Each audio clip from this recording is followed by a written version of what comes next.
Council meeting on 6th of August 2026. Welcome everybody. August already. Scary. Yeah, wait. We'll wait. That's fine. Welcome.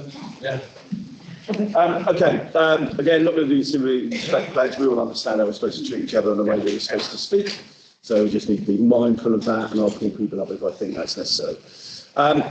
Public participation. Good evening. Nice to see you. Would you like to speak in any particular order? No? Tony, you can go first. If you'd like to speak. Would you like to speak? It's entirely up to you. You have the opportunity to do so. I've got a 15-minute window now that we can listen to the public. Not each. Yeah. It's over. I've come again this evening about the Elizabeth flagpole and the event that I very much hope to hold there to mark Merchant Lady Day on the 3rd of September in the morning. 3rd of September, I'm sure you'll know, was the day that World War II started as far as Britain is concerned. And the idea is to mark on behalf of the Merchant Lady Day organisation, or to commemorate, should I say, on behalf of that organisation, all the merchant mariners that lost their lives during the wars, especially out in the Atlantic. And for that reason, the Elizabeth flagstaff is particularly appropriate, being one, the mast of the British merchant ship of the day, and being in that amazing location looking out over the ocean. Makes me feel quite emotional just to think about it. The question being kind of how did we got up there in time to raise the ensign which I purchased specially for the occasion. Thank you very much for this. Thank you. And obviously it's on the agenda, so we'll get to that. If we need to move it up, if you want, rather than it be right towards the end there, because obviously you're here and obviously you want to hear that, so we may move that up so you can listen to that sooner. Okay. Thank you. Chris. Yesterday, I attended a meeting with our MP. Many things. There was about, I would say, 60 people in rooms 2 and 3. When we got to the canal, we had a discussion about what was of concern to us, which was the reluctance of Cornwall Council to dredge the middle panel, which is the length of canal between Broadbridge Lock and Walsborough Lock. And their reason is that it's meant to be a quiet area for animals and birds. Well, I said to him, from my experience of walking around, if there's any bird or any animal around, it will fly away or run away and hide or whatever, and when you've gone by, it comes back.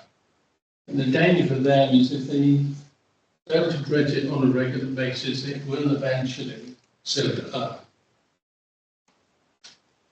And then the cost to put it back the way that they wanted it will be more than if they did it on a regular basis. So I didn't speak to him, I spoke to his office manager. I understand that what has been agreed or what will happen is that sometime fairly soon, we will meet with the MP or his office manager. There will be full councillor and presumably somebody from Cormac present. Town council rep will be there, but I don't think you have anyone that does your outdoor stuff at the moment, do you? No? Outdoor stuff in relation to, sorry. Or what you do outside with the land and such like that? Yeah, so we have the facilities team, yeah. That in the middle or later, and then 1 or 2 trustees from us to discuss why they, the apparent foolishness. So we wait and see, but in general, it was quite good. It does stuff about buses, stuff about Stratton Hospital, about mental health. And it went on, it was 5 to 6, and we did actually finish our time. And like I say, I didn't see him. I had a conversation with his ombudsman, and that's not understanding what will happen. So we'll wait and see. But just hope that it is endorsed, because it's raining and it won't be much fun for it. So, as far as that meeting goes, is that going to be arranged via the Canal and Harbour Society or via council? Do we know? It will be arranged by his office manager, and it will be either her or the MP. Okay. And the invitation for that meeting will go out from them to the. Yes, Yeah, that's what okay. we've been told, so we'll see what happens. Thanks, Chris. I'm just curious why you were sitting there, Mr. Bear. Well, I just fancied a chat. I thought, Well, you're I've seen Andy Burnham as the new Prime Minister, and I thought, well, you know, why not? So, just fancied a chat. Yes. Pete, I don't know if did you feel that you wanted to talk about any of that at all? So, Chris, thank you for attending the meeting. I didn't go. Having heard reports of the meeting, I felt that maybe I should have gone because there is a number of issues being talked about. That, Housing was talked about quite a bit.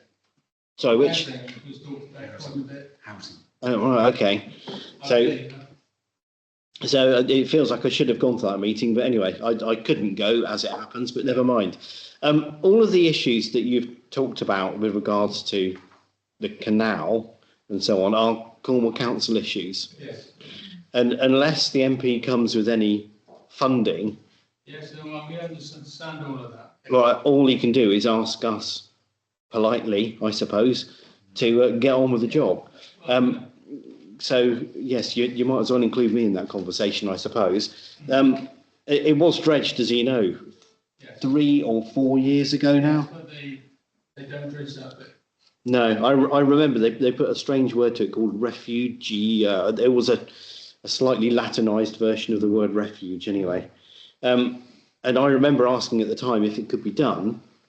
And at the time I was told that when they dredged the canal, they wanted to leave a section that was untouched, as you said, but they could come back to it at a later date. And to be honest, I haven't followed that up. So perhaps that's somewhere where we could apply some pressure to. Slightly different, but through my Sky system, I watch a program called Earth Seen from Space. And if you watch that, we're doomed. We're absolutely doomed. It's unbelievable. Unbelievable. Amazon is disappearing per day by something like 50 or 60 football pitches.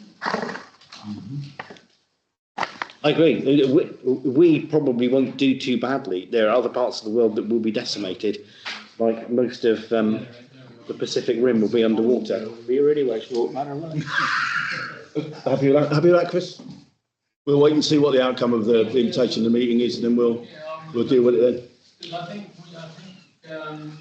we had a letter come saying this is on, and I think it was the letter. Okay. And you had to say if you were coming. Yeah. Okay. Thanks so much. Richard. Yeah, thanks. While Chris was talking, if it will help anybody here understand what he's talking about, I recently had a drone video done, the section of canal he's talking about. It's a section of canal I walk along several times a week. I've got many photographs of it. The photographs from the ground will show you things like trees actually growing out of the canal bed. So that suggests to me that there's been neglect for many years. The drone footage shows that in places that the area where water can flow through without running into reeds and rushes and all sorts of other things, it's only about 2 feet wide. And my colleagues, I should call them at Future Code View, refer to that waterway as an essential flood alleviation feature. Now, having seen that video, I very much question how much water would flow down it if you really needed it to go. So there is work to be done there. I also attended the meeting with our MP yesterday evening. It was a quite strange event. I turned up uninvited, apparently some people did have letters inviting them. Yeah. I didn't. Nor did I. Hey, you did. Like I say, Why didn't you ring me and tell me? I turned up uninvited. Exactly. Because So you said not bring you. Yeah. I have some particular questions to ask with reference to the lengthy discussions that you have here about crooklets and the car park and the toilets and whatever. There has been a huge amount of information, in inverted commas, put on social media about this lately. One lady who I won't name, who is a member of a local organisation that I won't name, but she's very vociferous, and she has given what she calls my guess, or I infer, and then goes on to give information that you may take as true, as detailed. So I could say a lot about this, but I'm just going to say a few things. I admire the local voting that you did in June about this. It wouldn't have been an easy thing, under a great deal of pressure. I think you represented local people. I don't think we want the car park. I do think we want the toilets. I think everybody in their right mind wants the toilets. Our MP seemed to think that there was no link between the toilets and the car park. I am not the only person in this room to know that it has inexorably been said, no toilets, no car park, no toilets, and the money will go elsewhere. There is no question that was the stance. It may have changed in the light of public opinion that has been made known. I'll also speak, if I may, a little in support of Councillor Roy. He's been called irresponsible for doing a straw poll that brought a result in 24 hours that was 3 times the number of respondents that Future Coast View got to their survey. In my opinion, we cannot have the best will in the world, 2% of the population, 300 people, and they wouldn't all have voted the same, deciding what 15,000 people will be subjected to. That's not democratic. It's not efficient. It's not proper, in my view. Like I said, I could say an awful lot of things about this. Please be aware, there's a lot of information going around that is not correct. I do hope that we will find out exactly what is happening. It's a shame we had a huge opportunity here again to be an absolute flagship model in this respect. My final feeling is this: there will be a good model that comes from the Future Coast View presence here. In my view, if that viewed model is not fit for the rest of Cornwall, I don't want it to be given views now. Different communities are going to have different needs. We cannot have inflexibility. There can't be, one rule for the whole forward. Thanks for your time. Thanks, Richard. Really helpful. We can provide a bit of an update in relation to where we are with Future Coast View projects in a second, so appreciate that. Okay, so moving on to receive apologies and accept reasons for non-tenders. We've received apologies from councillors Herbert Coulson and Dorr for personal reasons, and also Corn Councillor Emery is not able to attend. Thank you. Okay, so receive any declarations of interest on any items on the agenda and agree any dispensations. Do we have any? It seems not. Okay, so moving on. Receive the Mayor's report and update the Mayor for engagements and other civic matters. Okay, so in the last month then, I've had the honour and pleasure and the privilege of attending the following events and meetings.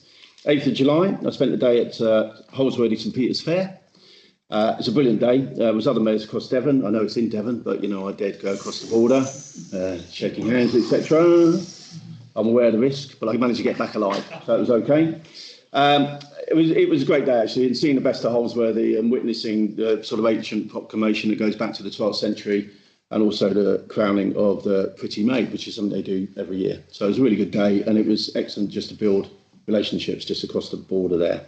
11th of July, I attended the Bude Library, introducing the Cornwall Summer Reading Challenge with the author Ellie Jackson, who does children's books based on the environment. Really interesting as well. I ended up being her sort of stooge, I think, for most of that, but it was fine. It was attended by about 40 children and adults, pretty busy and really well attended, and it's kicked off the reading challenge here well. 16th of July, I attended a screening of Chris Packham's People's Emergency Briefing relating to climate change. It was a fascinating film, I have to say. Really well delivered, really well made, as you'd expect with Chris Packham. He's invited other well-known celebrities, is probably one word, but it's certainly well-known, to comment on the various challenges being presented by climate change for us right now. There is an opportunity for us to see that as a private screening, just for us. I'd like to encourage people to get on board with that. I'm quite happy with Tatiana to organise that. It's a relatively straightforward thing, but it's a really powerful thing and really worth seeing. Whether you agree with it, whether you're a sceptic, it doesn't really matter. It's worth seeing just to consider what is actually happening around us. So we'll organise that relatively quickly, and we'll send a date out with an invitation, and it will be just for us initially. Okay. 19th of July was the Bude Heritage Festival. It was a great day of activities and events in and around the castle. The whole team involved created a fantastic event with plenty of positive feedback on the day. With a special thanks really to Tammy and the team really for putting it all together. I'd like to record that officially really from me and us. It was a worthwhile event. Today it was I've had several goes at this over the last few weeks to try and organise what I thought was going to be a relatively informal meeting, and the necessary senior sort of people within Cornwall Council to talk about Future Coast Bude and exactly what our position is in relation to that and how that's going to work and look moving forward. Because picking up on what Mr. Barrett said, you're absolutely right. There's an enormous amount of confusion, both internally and externally, about the process behind Future Coast Bude and the way that looks and what it means to us as a council and a community. So I really wanted to have a relatively low-key, informal meeting just to really iron some of that stuff out, so at least we know what direction we're travelling in.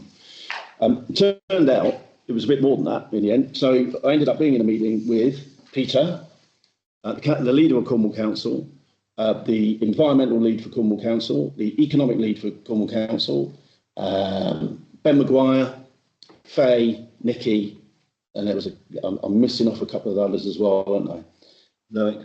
Loic, who's the environmental lead for Cornwall Council, Mark. Yeah, Mark Holmes. Yeah. Phil Mason. Yeah. So most of the senior sort of movers and shakers within Cornwall Council. I was acutely aware of, obviously, being in a room with those people. I'm not in there to make any decisions. What I'm there to do is put our case forward. What I'm really conscious of, I think, as a council and as a community, I don't think our voice has been heard correctly. I think there's been a lot of stuff thrown around about our behaviour more broadly, as a community and all of that, and I think that was entirely unfair.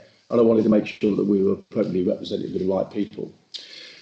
As it turns out, what Cornwall Council are desperate to do is allocate the money. That was the primary purpose of being in a room. So in the end, where we got to was, right, okay, I'm going to do this in order. There'll be absolutely no development at the car park at Crookless. Okay, so whatever happens now, that's not going to get touched. The siting of the modular toilets will have no impact on the progression of our skate park project. And I've had that as an assurance. We can expect a paper to answer specific questions relating to the ownership of the new toilets and the future of the current facilities, because that is bothering me a lot. At the moment, what we've had is a really broad conversation about whether these toilets are going to be put in or not. I haven't got a problem with that, as you quite rightly say. What bothers me is what the status of them once they're there and who owns them, who's responsible for them and what it's going to cost. Now, we don't have the answers to any of that. As much as Future Coast Bude keep telling us we haven't. And to be honest, we haven't even discussed it. As a council, we haven't agreed to whether we want to own them, whether we want to lease them, what the budget line is for them. So there's a whole range of conversations still to be had about that, which I think is really disappointing. You would have thought that we would have been in a position with Future Coast Bude to have these things discussed before we got to the position about the fact that they were going to be put in. But here we are, right? We've asked for clarification about the production of the coastal change management plan and coastal vision documents and how it's going to be achieved, because again, that's a really significant piece of work. And I'm getting some, toing and froing from Future Coast Bude about their level of involvement or engagement with that as well. And what I don't want to be doing is for us to be effectively left holding the baby, being expected to do stuff that we'd never agreed to in the first place and actually don't have the resource for. Clarification over the provision of South West Water funding via Ben Maguire, and that it is separate from the Future Coast Bude funding, because again, what was coming out in this meeting, it seems, another source of South West Water funding, which might be going into the Future Coast Bude project. But I wanted to ensure that isn't conflated with the South West Water money that Ben has apparently secured, the 50k. I made it clear within that we've already started allocating some of that money for the redevelopment of the showers that we currently have. I don't think that was clearly understood in the room before I said it, just so you know. The other thing I want to do is open up a direct line of communication with Ben and his team so that we understand how we get access to that money, what that looks like and what we can spend it on. Because again, I'm not entirely clear personally, unless anyone else is, but I'm not.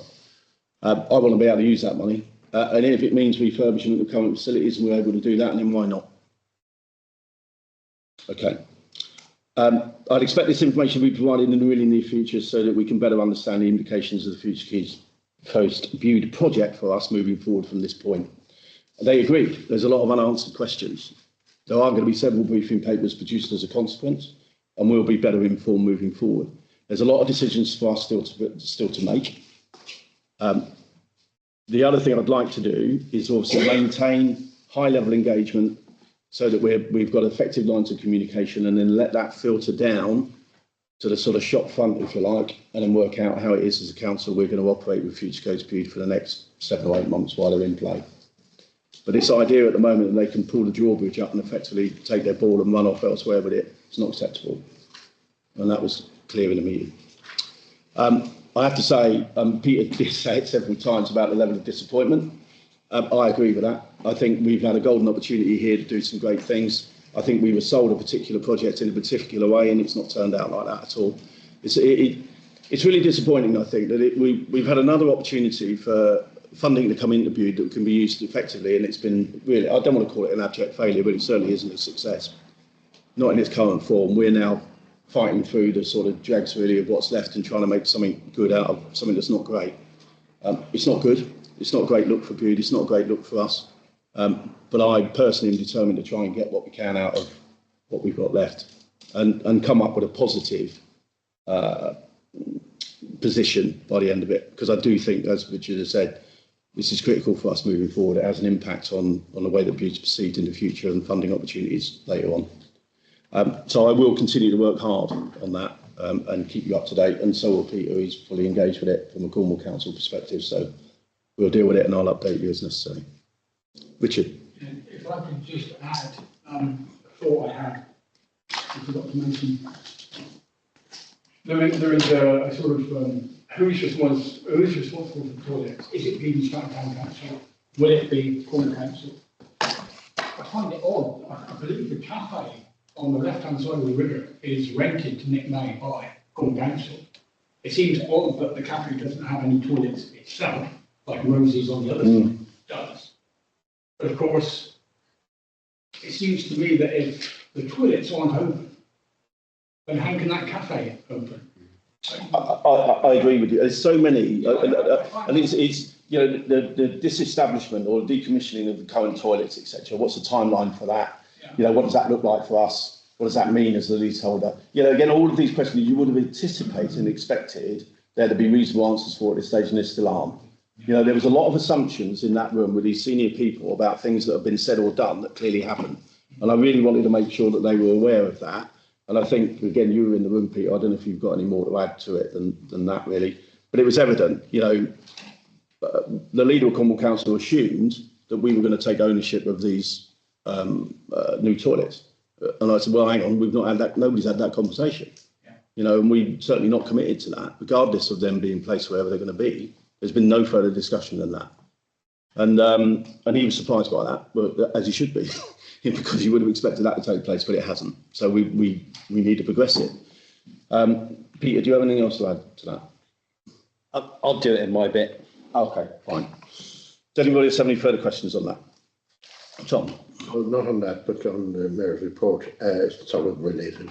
Bearing in mind the building of bridges and crossing borders and whatever, I'm just wondering if you're planning on crossing the border again in 3 weeks' time to attend to represent this council at the annual Bude-Stratton Agricultural Association show. I'll be more than happy to do so if there's an invitation sent. I only go, all of this stuff I go to as an invitee. I don't just turn up. I take it we don't have a stand at the show this year. Is it definitely going to be on? Yeah, exactly. There may not be any stock. Well, it is a bit of an issue at the moment, isn't it? There will be stock, there will be horses and stuff, but there's no indication that it will be cancelled. Yes, right. But if you've got any connections, and I'm absolutely delighted to attend if they want to invite me. Well, I'm not sure if it should be down to me. I mean, as a council, we've attended the last 3 years, but obviously we're not planning on attending this year. I'm disappointed about it, but there we go. Okay. Sorry, if I can say, I think that Ian was organising something or in communication, so obviously he's not here this week, but he's back next week, so I'll ask her to send. We'll follow it up. Plans. I think that's A bit close, isn't it? Yeah, I'm not sure what the situation is. We'll get an answer. We'll follow it up and we'll let you know next week. Okay. Any other questions relating to that? Okay. Thank you. Okay. To note any reports from Cornwall councillors. So you're on, Peter. Thank you. Just with regards to my own portfolio, and I know this doesn't necessarily reflect directly to Bude, but we've been working incredibly hard on housing in Cornwall over the last year, and we've just been subjected to an inspection by the regulator of social housing, which happens periodically to housing organisations, registered providers, which we are. We'll find out the result of where we were or where we stand with that in September, but we're hoping that we've progressed quite a long way in the last 3 or 4 years, and we'll go up the grading ranks, but I'll tell you when we get the results. In terms of affordable homes delivery, we have recorded a total of just under 850 affordable homes in the last financial year. That's to get a target of 750. So at the moment, that's looking quite positive. One of the first things that I did when I came into roles, I challenged officers very strongly on how long it was taking to return our void council homes. Those are the council homes where people have left and we need to just go and inspect them or do any maintenance work as required and get them re-let. When I started, we were at over 200 empty units, and we're now, as of yesterday, down to 86 and turning them around a lot quicker than we have been over many, many years. In fact, that number of 86 is the lowest number in living history, which I'm quite proud of, and we'll certainly need to celebrate that. Cornwall Council as a wider entity, we already know that we are under immense pressure. We're only just finished our accounting for the first quarter of the municipal year, and we know we've got big financial pressures coming down the line, which is driven by the two areas of adult social care and children's social care, and the demand on those services growing quicker than we anticipated, which is very sad for all those individuals that need that care, and also very costly at the same time. There are some changes coming up, which we agreed in the last full council meeting with regards to planning.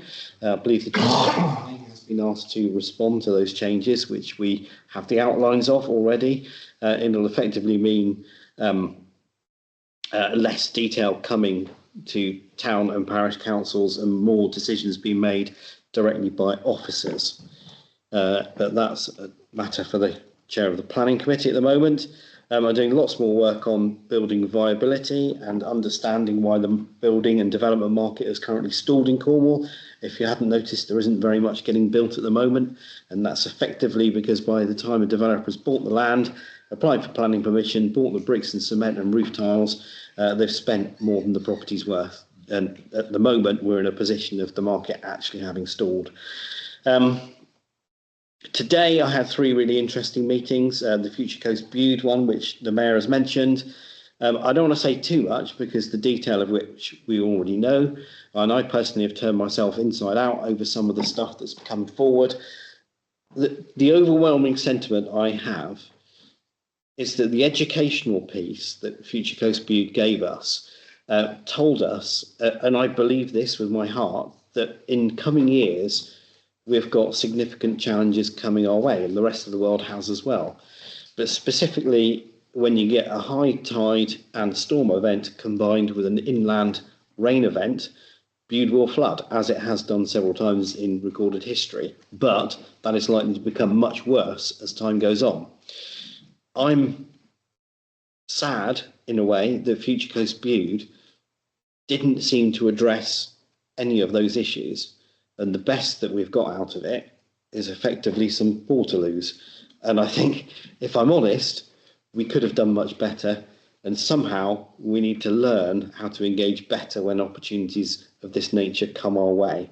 I think we need to take some of the responsibility for that, but also the programme itself, I don't think, did us too many favours.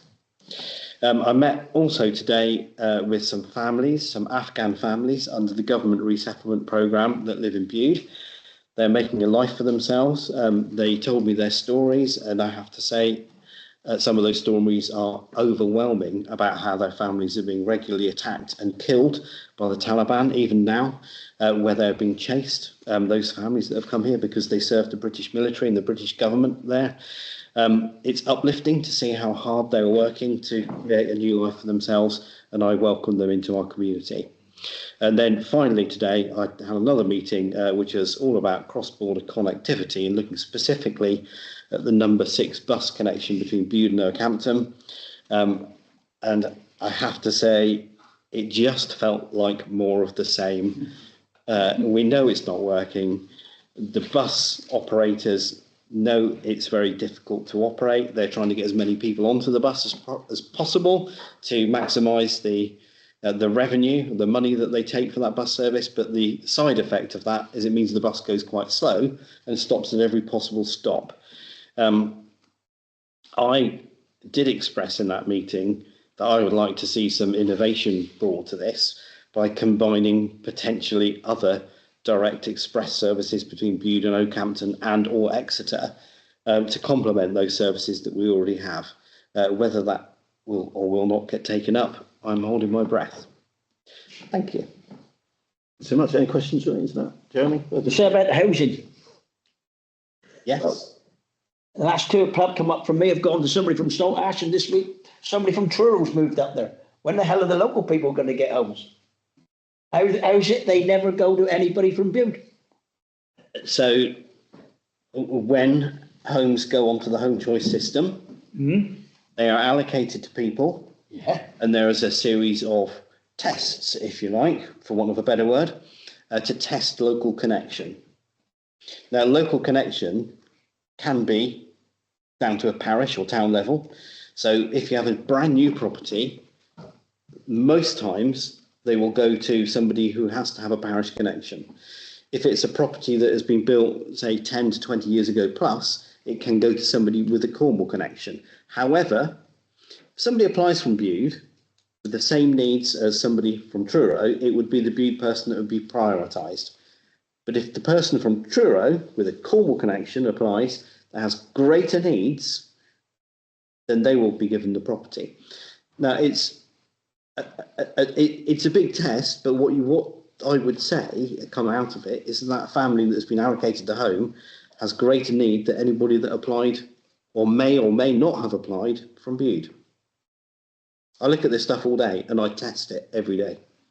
All I get is the walking around Bude is the mums. That never goes to Bude. There's two places now, and we've got a third one empty.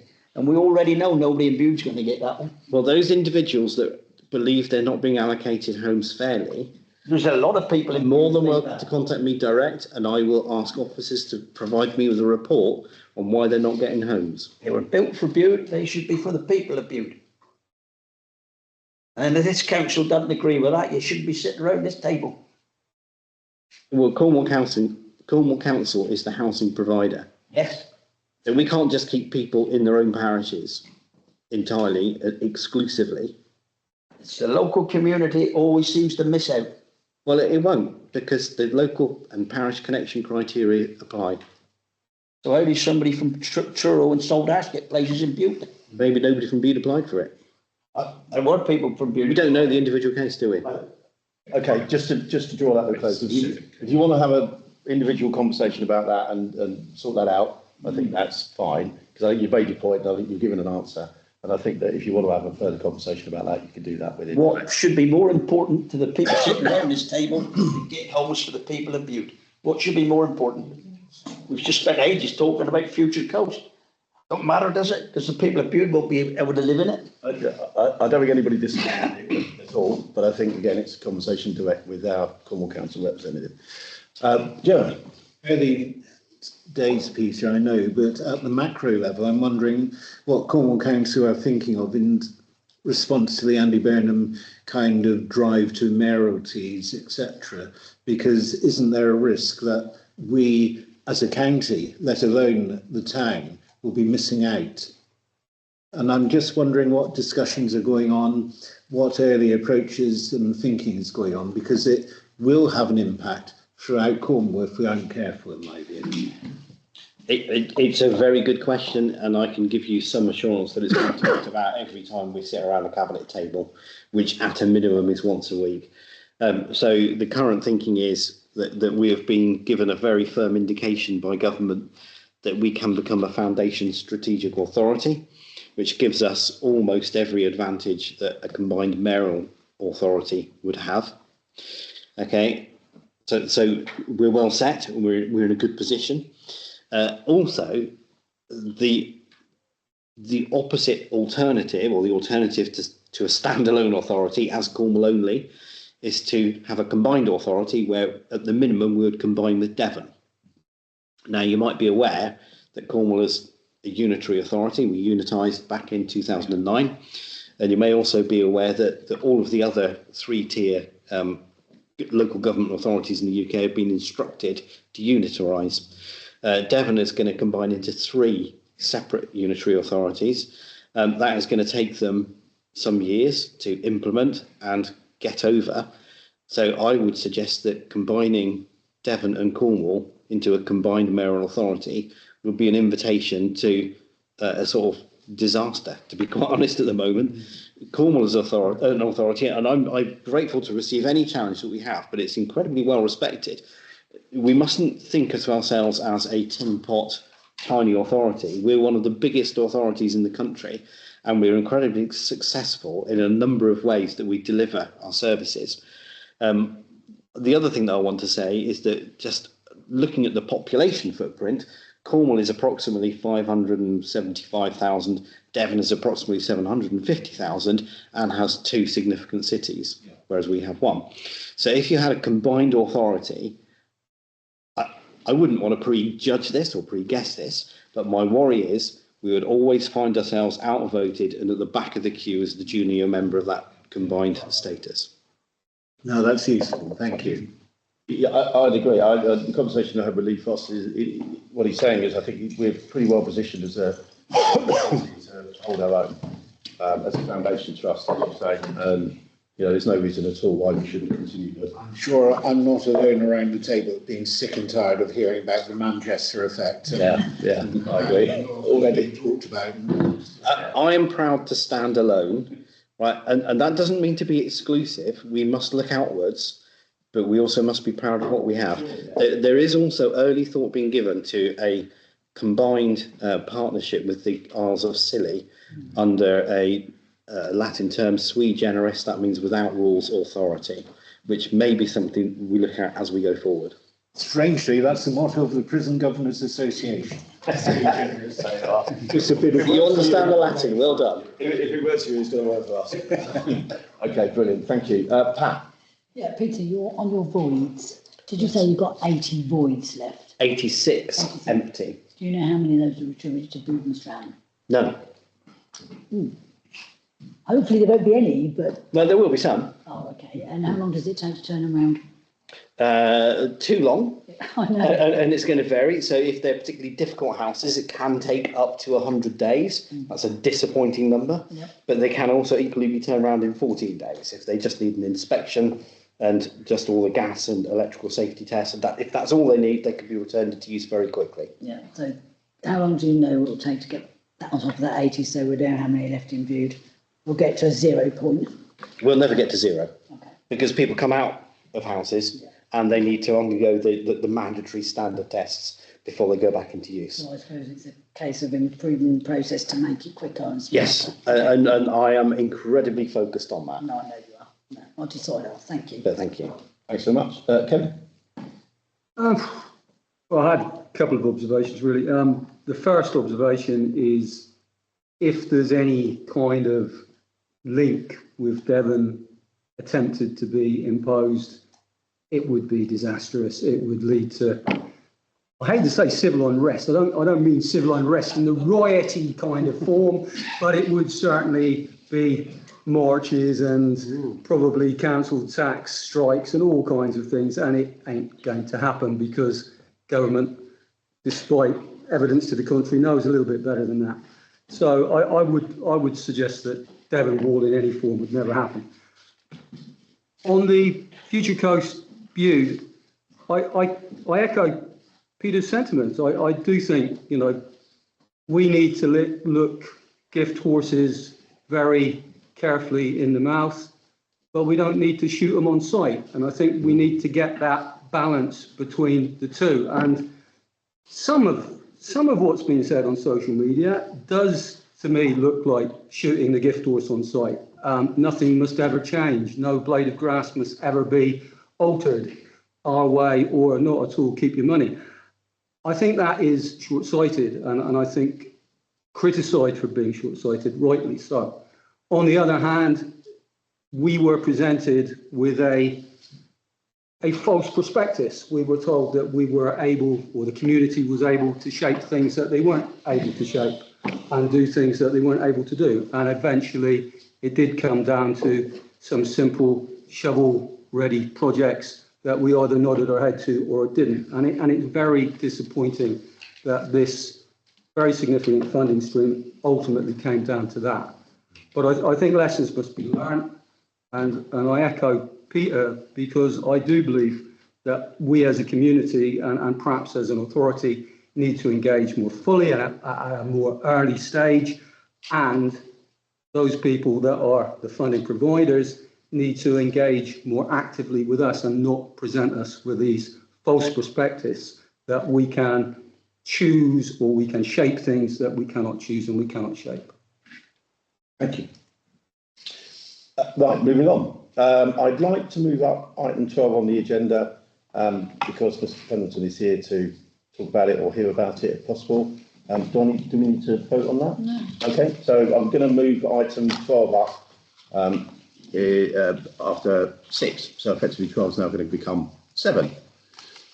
So the agenda item is to respond to request for the Red Ensign to be flown from the Elizabeth Mast to mark Merchant Navy Day on the 3rd of September. And you've got a decision paper there, which you should have all seen. So I think did you want to say anything else, Tony? Yeah, only that I didn't mention that I should have had this requested at the previous meeting. Apologies for not doing that. I've been ever involved with the Jazz Festival, which has pushed other things to one side. But if this is going to go ahead this year, 3rd of September, then the decision is really needed in a hurry so that all the other people involved, and there are quite a few now, can be advised in time. Thank you. Thank you. Just going to move to the request. Seconded. Seconded. Does anybody else have any comment on that? Okay, so it's been. Where was it from? It was flown last year, wasn't it? I remember putting in a request. I don't think it's been flown on the Elizabeth Mast, Tony. Is that right? No. I think it was Shoulder Hill. I think we flew on Shoulder Hill. We haven't flown it on the Elizabeth Mast before. Okay, so we've had a proposal and a seconder. So everyone in favour? Anyone against? Any abstentions? That's carried. Thank you. We'll see you on the day. I would make the point that at the moment, nothing can be claimed from the Elizabeth Place stuff because there is no hand. It's in hand. But yes, it is in hand. It is something we're dealing with. I know I'm tall, but I can't reach it. We'll get a ladder. You'll be fine. I'll keep you in the loop, Tony. Right? Make sure that we're all up to speed with all of that, and make sure you're happy with what we're doing in the arrangements. Thank you all. I'll clear the decks. Yeah, fine. Thank you very much. I mean, you're welcome to stay and listen. You know. I've got a desk of new jazz festivals. Yeah, I can imagine. Yeah, I'll speak to you soon about that.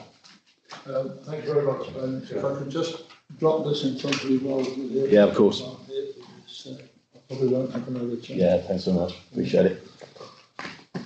Hope we can all join us at the jazz festival. Yeah. Thank you very much. Cheers. Right. Thanks, Tony. Appreciate it.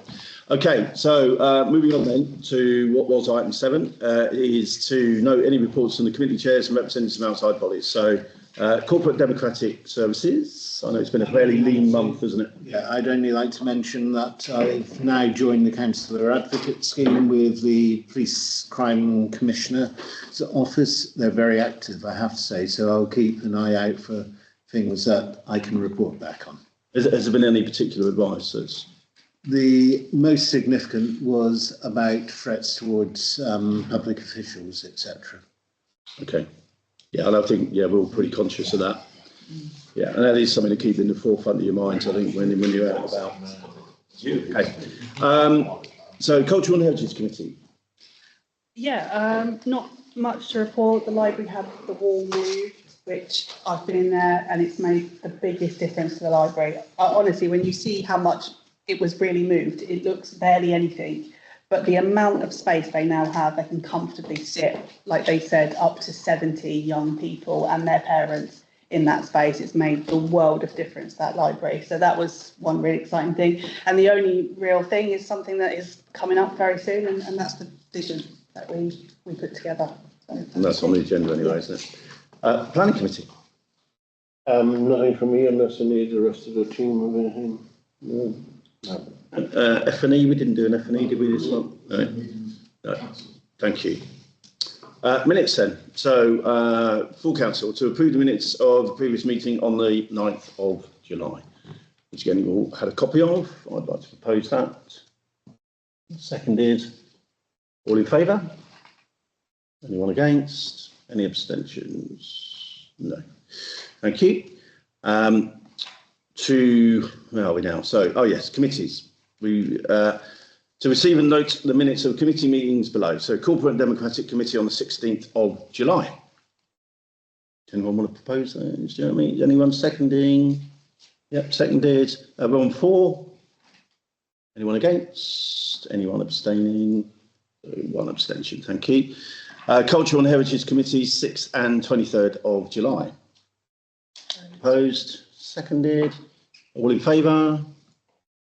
Anyone against? Any abstentions? So 2 there, please. And the Planning Committee, 1st of July and the 22nd of July 2026. Opposed? Any seconders? Yeah. Okay, all in favour? Anyone against? Any abstentions? 3 abstentions. Okay. Recommendation, C&H recommendation, to approve the agreed vision for the future delivery services of the castle. That the castle is a cultural, heritage and arts centre offering education, training and outreach opportunities and commercial elements that are profitable. Katie. Yeah. Obviously, we had this in closed session, so I can't go into much detail, but that is the recommendation based on, I think we had really good discussion. We all, got our points across. I think it's quite a good vision. And yeah, just be interested to hear what everybody else thinks and whether they agree that that's an acceptable vision. Peter.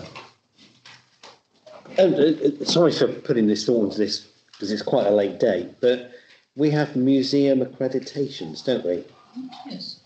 I just wonder if the word museum needs to be in there. Isn't there some issue about, I keep bringing this up because I'm not entirely clear about the definition of museum and heritage. Right, so I think I know what you're talking about. So if a council does not have powers of competence, it doesn't necessarily have the power to run a museum. But we do, don't we? Well, we do have powers of competence, so we can run a museum. Yeah, I would need to check that. I've never quite understood why we weren't allowed to use the word museum, and if it is about no general power, then that obviously has changed. However, I would think that's probably covered by the heritage that's been mentioned. I asked Janine again recently, and her response was, it doesn't matter. Right. Whether that is the real true answer, I don't know, but I asked Janine and her response was, it doesn't matter whether you call it a museum or a heritage centre. That was the response I got. Okay, yeah, can I just, because it is interesting, because I do think that in people's minds there is a significant difference between museum and a heritage centre. There certainly is in mine. You know, I think of a museum in a very particular way, and I probably think of a heritage centre in a different way. And I think if we're, it's a great facility. We've got lots of awards, as you say, and we you know, for being a museum. So why don't we just call it a museum? I think let's call it what it is, because I think that helps with our understanding of what we expect from it, and it might help as well with what the public's expectation of what's in there and the way it's run, perhaps. Just as a thought, Pat. Yeah, I think that on the day when we had the meeting, that was brought up and everyone did agree with that. But because of the reasons explained, we thought we weren't allowed to use it. So I think there was a general feeling in that room that people would have liked to put the museum word in there, because people do identify it as an accredited museum. Yeah, I think people understand museum better than they do. Than the heritage. Yeah. Okay. So, yes. With that, would it be better if that was a full stop after Arts Centre? Yeah, I mean, you're the teacher. I don't do English. Because it's stronger, you know, it's a cultural heritage museum and arts centre, full stop, offering a training and blah, blah, blah. But so first three is what it is. Just a... Yeah, no, it's a fair comment. Can you? So I'm just thinking about like the heritage centre thing, and I almost think of the heritage centre sort of encompasses all of that education and training and outreach. I feel like the term heritage centre makes me think more than a museum. And I do believe it is more than just a museum. It is a place for education and training and outreach. And, you know, a lot of local people and not local people can go there by appointment only and visit and look at, you know, the archives that we have. So to me, it is more than just a museum. And I feel that the term heritage centre fits that. Yeah.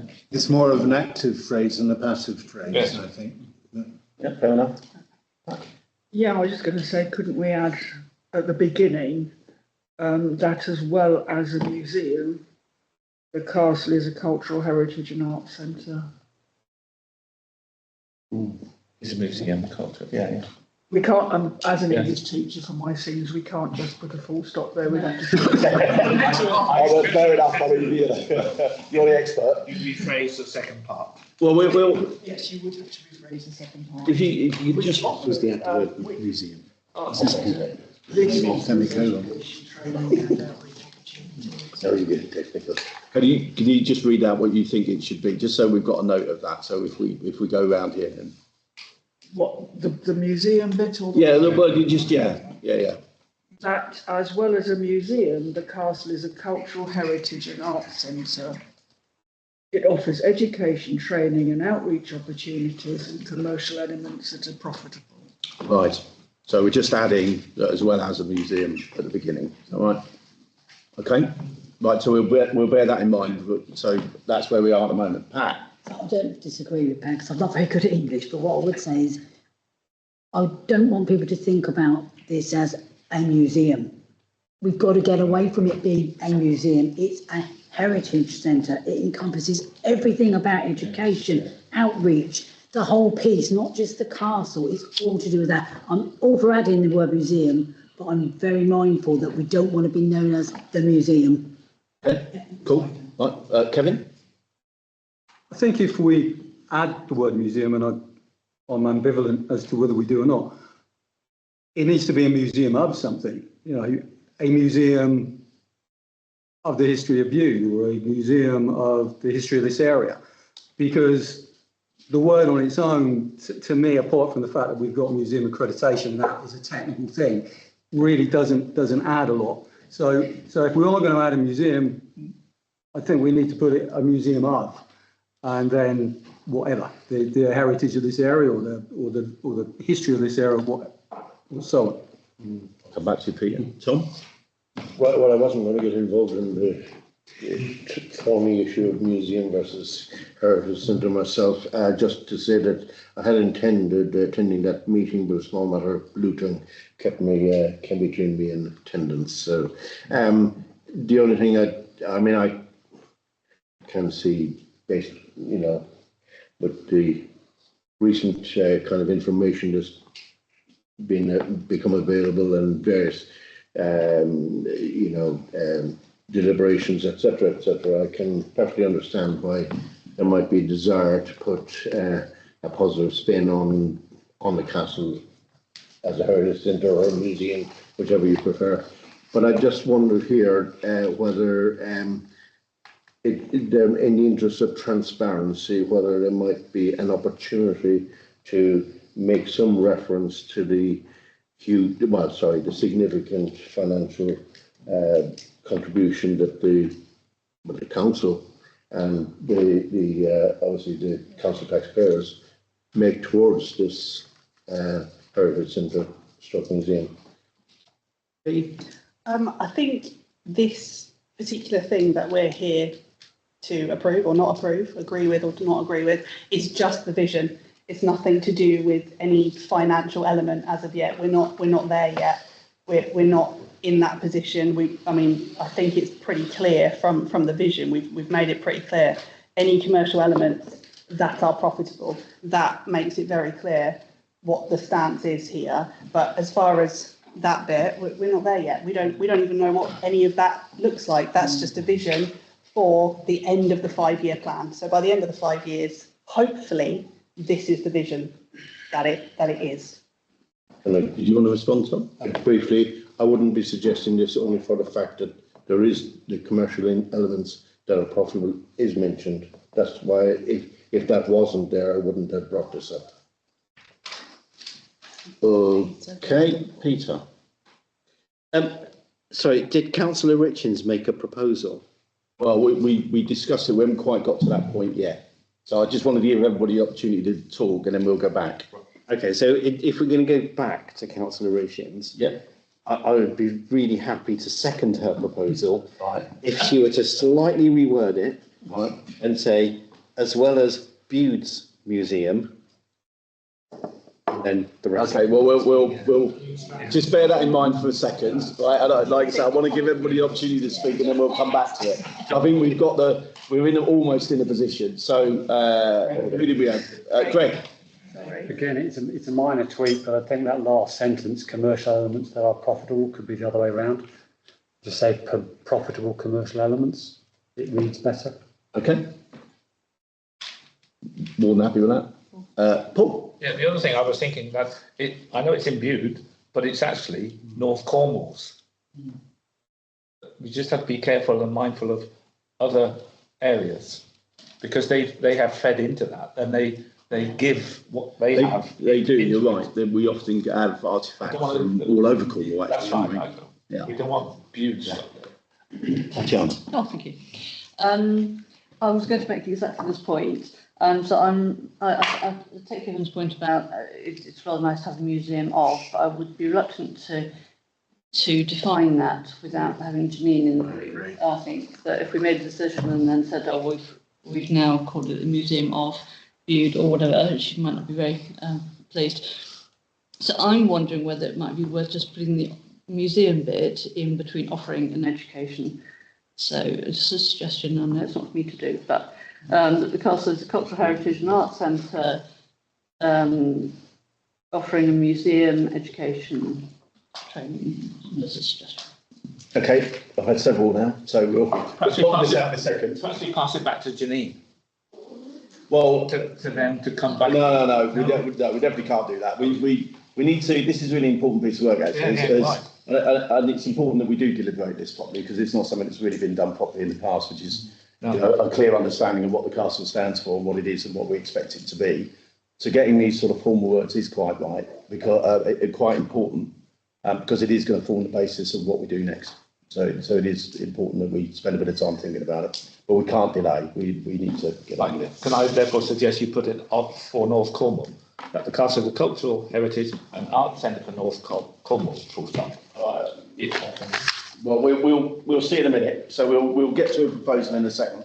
Pat, One of the things we've been looking at is swapping artifacts with other museums, engaging and connecting with other museums. So I would be reluctant to limit it to Bude, please. Okay, so before I come back to you, Katie, to finish off, does anybody else have any further comment relating to any of that? Just leave it as it is. Well, nothing if not predictable, Pete, I'll give you that. So that's fine. Okay, we've heard lots of different types and subtle changes to that. Katie, do you want to finish it off? I prefer to leave it as it is. Right. Okay, well, look, the only way we're going to know is by testing it one way or the other. Pat, you were the one that came forward, I think, with a form of words that, again, working with Peter, I think that you feel that invested in it. might want a minor amendment. So let's see what that sounds like. Peter? I'm just wondering if we could, as well as our museum. Yes. I know this is really down to semantics and not leaving anyone out, but that would resolve that. Is it Bude? Is it Bude-Stratton? Well, I'll leave it up to Pat. Let's write some words down, right? Let's write some words down and read them out, and then we'll test that and see what things. Are you happy with that, Pat? Yeah, can I just say, I think this one puts it down as a museum. My version puts it as a museum first and foremost, Okay. with add-ons. Okay. And I've no objection to putting it as a museum as part of other things. Okay, well, let's just try what you've just written first. That, as well as our museum, the castle is a cultural heritage and arts centre offering education, training and outreach opportunities and commercial elements that are profitable. Right. Does anybody have any strong thoughts on that? I think there probably is in relation to the word "are." Yeah. Pat. Bude-Stratton Town Council Museum covers the whole piece, doesn't it? So say that with those. We need to define it. I'm not convinced we need to define it in that way. I think because the risk is, I think if you're going to really define it carefully, you are constraining, any potential opportunity in the future. If we can say, look, it's only going to be about us, or it's only going to be about, I think you're right, Paul. And we all know that we do, have artefacts from all over Cornwall and elsewhere, and actually across different parts of the country. To be honest, if it's relevant to whatever it is that we've got in there at the time, and I'd be reluctant to want to, define that too carefully. Can we just change it to a museum then? That was the first one. Yeah. Right. So it would be just to. That, as well as a museum. Sorry, I missed it. Let me just go to Chris first. I think you've got to include North Cornwall in it, haven't you? Otherwise, you're just. Well, it's North Cornwall. What else is it? Well, I think what we were saying was that if you define it just as North Cornwall. I don't say define it, but it should be in there somewhere. The trouble is, Camelford might have a museum. And that's North Cornwall, isn't it? Jeremy, hang on just a sec, Jeremy. Just say, I think we're going around and we are. Very little. And I actually think this isn't bad. Pat's suggestion. I think we're spending a heck of a long time talking about very little. So let's just try one final refinement, and then we're going to go for a vote, right? So Pat. That, as well as a museum, the castle is a cultural heritage and arts centre offering education, training and outreach opportunities and commercial elements that are profitable. Right. Okay. So that's the proposal. Right. And we have a seconder. Right. So we have a proposal and a seconder. All in favour of those words? Anyone against? 1, 2, 3, 4. Any abstentions? Combination. One abstention. Right, thank you. That's carried. Thank you, Jeremy. Can I ask a question? I recall at the meeting, there was a 6-month timer started. Was it started at that meeting? Is it started at this meeting? If it was started at last meeting, which I thought it was, we're 1 month into it. Time has a habit of evaporating. Where are we on the project plan? What? Yeah. I wasn't in that meeting, so I don't know what the agreement. What was I the think it was from that meeting. Yeah, okay. So it was 6 months from last meeting that we're going to have the fine, so that I know I can diarise it, etc. Yeah. It's well underway. Yeah. Okay, right. Moving on to approved finance report. Schedule of payments made between 17th July, 6th of August. You off here? All right, mate. Yeah. See you later. Any questions? Yes, one question. Yes. On, I don't know what you call it, but where it's got crooked toilets and crescent toilets and crescent toilets, why is one 78 and the others are 16 and 13? That's all. I'm just intrigued how one is 3 or 4 times more than the other electricity cost. I'll come to you in a second. That's all. Just a I don't know. No, I don't think the answer I is. would need to ask Emma. That's what we. No, I I'm- want to get the questions beforehand. So because I could ask her, I could have asked her this afternoon and asked for some detail, but I don't have that in front of me. Right. The other one was 2 ship spells. It was 2 ship spells. It's all down here, mate. Yeah. Come on. Well, I was just intrigued. Where are they from? Fuzi 2 ship bells for archive. £700. All them off eBay. What number is Well, it's if you really want to know, it's VO0771. This Fuzi a ship that was made in Bude or sailed out of Bude. Never heard of it. Yeah, I think it was, wasn't it? I'm not aware, but I mean. No. Royal Army Service calls only Union ships bell. There's a bell. It was the HBO, the Heritage and Development Officer Foundation, big on them. It's acquisition for the. Right. It's only one bell. Fuse 2 ship. Ship bells. Refusing 2 Oh, ships bell. It does say ships though. yeah. Anyway, okay. Right. So 710 for 1 bell. Jesus. Yeah, they're not cheap. Right, just Do you have a question, Katie? who dropped a clanger? Not until the next one. Okay, any other questions relating to that? Okay, so I would propose that we note that. Oh, sorry, Doug, you did it, yeah. Yeah, I've got a couple of questions about this Heritage Day. How much did it cost all told? Again, it was really helpful. That was in advance. I know where I can bring it down. No, I accept that as well. Good. I'd only just seen this hour ago when I got in the room. I couldn't ask before. Okay, you should receive your papers in advance. I'll make sure you get those. Well, I mean, we paid what, the barrel seagulls, £200? And we can't. There was a budget allocated for it, wasn't there? I mean, it's part of the C&H budget and the events. But it's still a lot of money. It must have cost. does add up to. So what did it cost all told? About £3,000 for the day.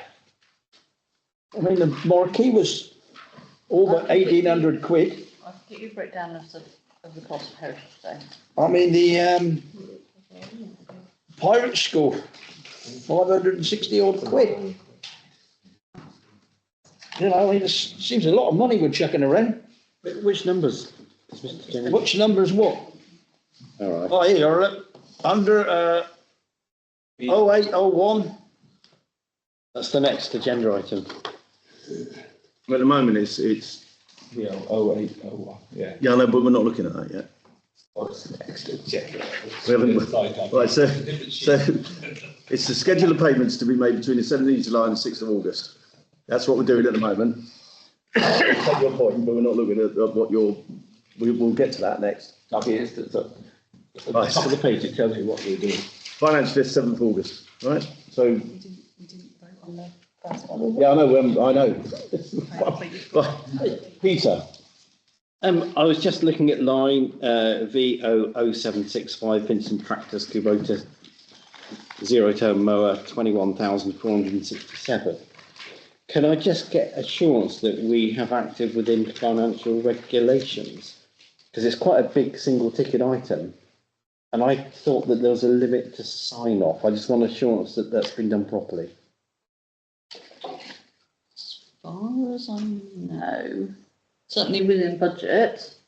So, I mean, I can get you the details for that before we go ahead with that one. Okay. I can get that one to circulate out. Yeah, I was looking at was that the lawnmower, did it say? Yeah, I've asked a question today about that from the FME report. Okay. Thank you. Any other questions relating to that? Can I be sure a barbarian, but I do wonder about spending £700 on a bell. And who and why is it so important that we spend £700 on one bell? I just query how sensible that is in the current kind of scheme of us being fairly tight on budgets. And I'm sure I'm being a barbarian, but crikey me, you asked 20 people on the street in Bude whether they wanted to spend £700 of their council tax on one bell, and no one here seems to know what the heritage of it is or anything like that.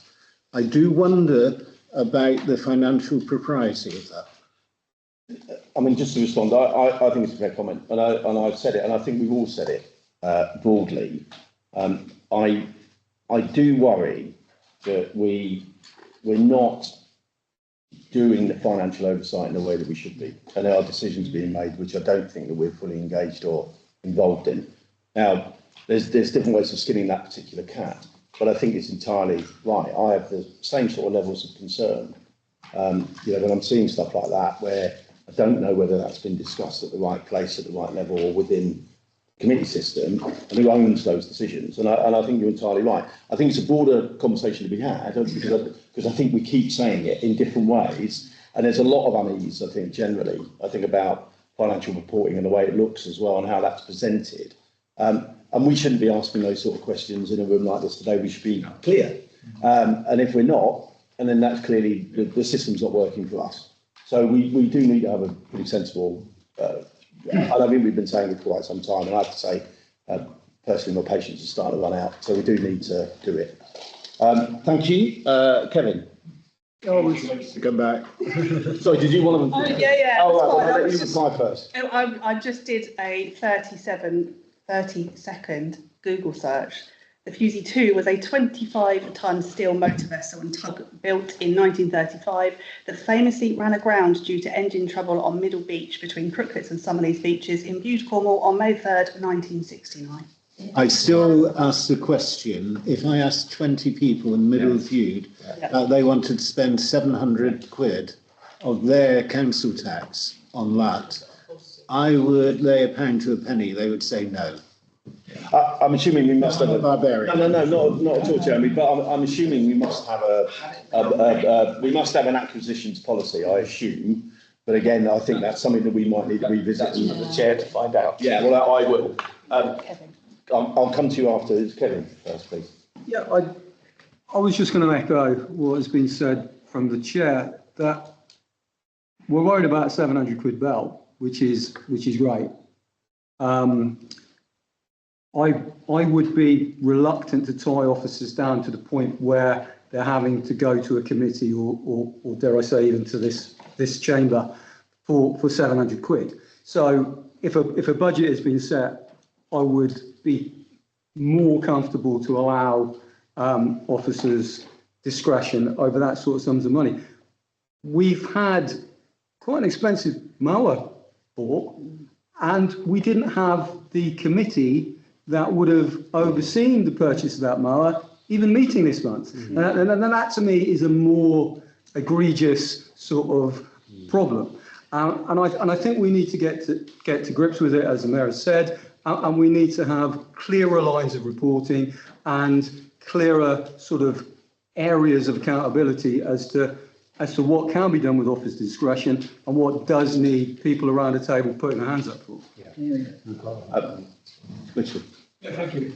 The bell. I'm afraid I would disagree with you, knowing some of the history of refusing. I'm just one member of the public. The price you have to pay, I mean, you're not going to find another. I would regard it as a part of human history, certainly. I agree that there needs to be some sort of policy. How you're going to work that, I have no idea, because the opinion will be different. I would also add, just thinking of a very large propeller shaft that used to be outside of the museum. That seemed to have disappeared without trace. So, as well as getting things in, I think you ought to just take a look at the process of Okay, so do we have any more comment related to that? It's probably the longest debate we've ever had on this, so it's good. Darby? Well, this all went down from after school and had a look at it when it was on Middle Beach. I think the next day they walked it around on the Summerleys and got it in the locks. But, I mean... What was it, some sort of landing craft? No, they just... Small vessel. Well, for want of a better word, I think the engine was knackered. And it didn't go very good. It was. Thank you. Engine trouble. Chris? Just one point. I saw Janina at Heritage Day, and I did reminded that I still have some items to do with the Titanic to be donated. There are newspapers.